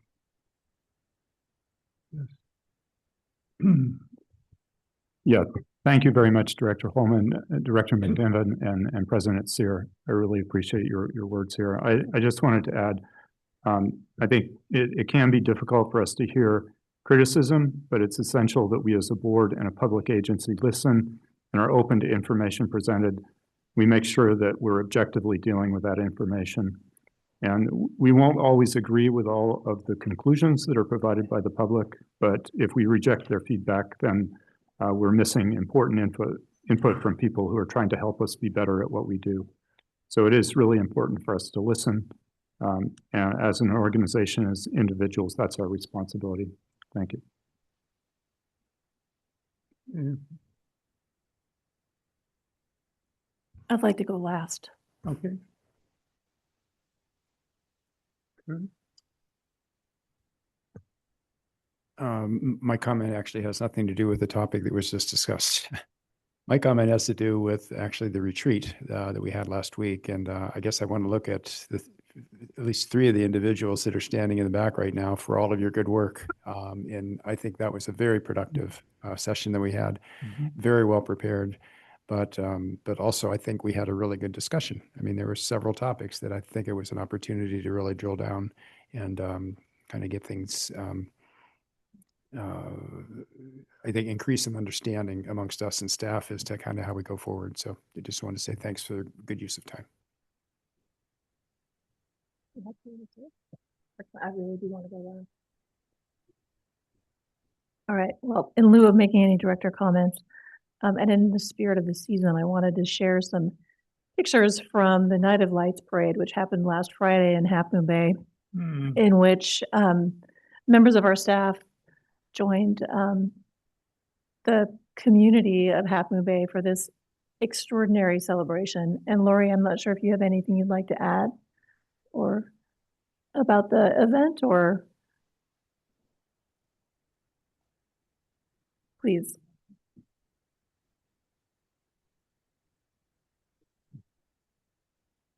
Hi, Lori Lowe, Public Affairs Manager, and it just the Half Moon Bay Night of Lights sort of concluded our outreach year of events and tablings, and we did 50 this year. And thanks to many Wow. of you for and thank you for supporting the outreach program so that we could have capacity and staff to do that, and for all of you to volunteer at these events that really give us that in-person touch with the community so we can really hear from them and get that feedback and get that interaction relationships. And this was just a wonderful night. We had these giant, Eleanor made these beautiful giant poppies that she lit up, and I don't know if you can play the video on the, you can hear these beautiful.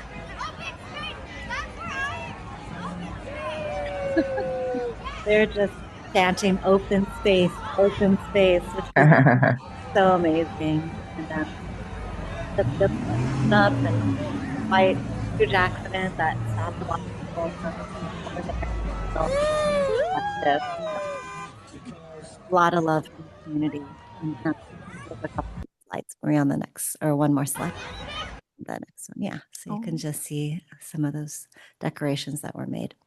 So thank you and happy holidays. Oh, and thank you for bringing the photos. It's a great uplift. Yeah, thank you. Thank you, Lori.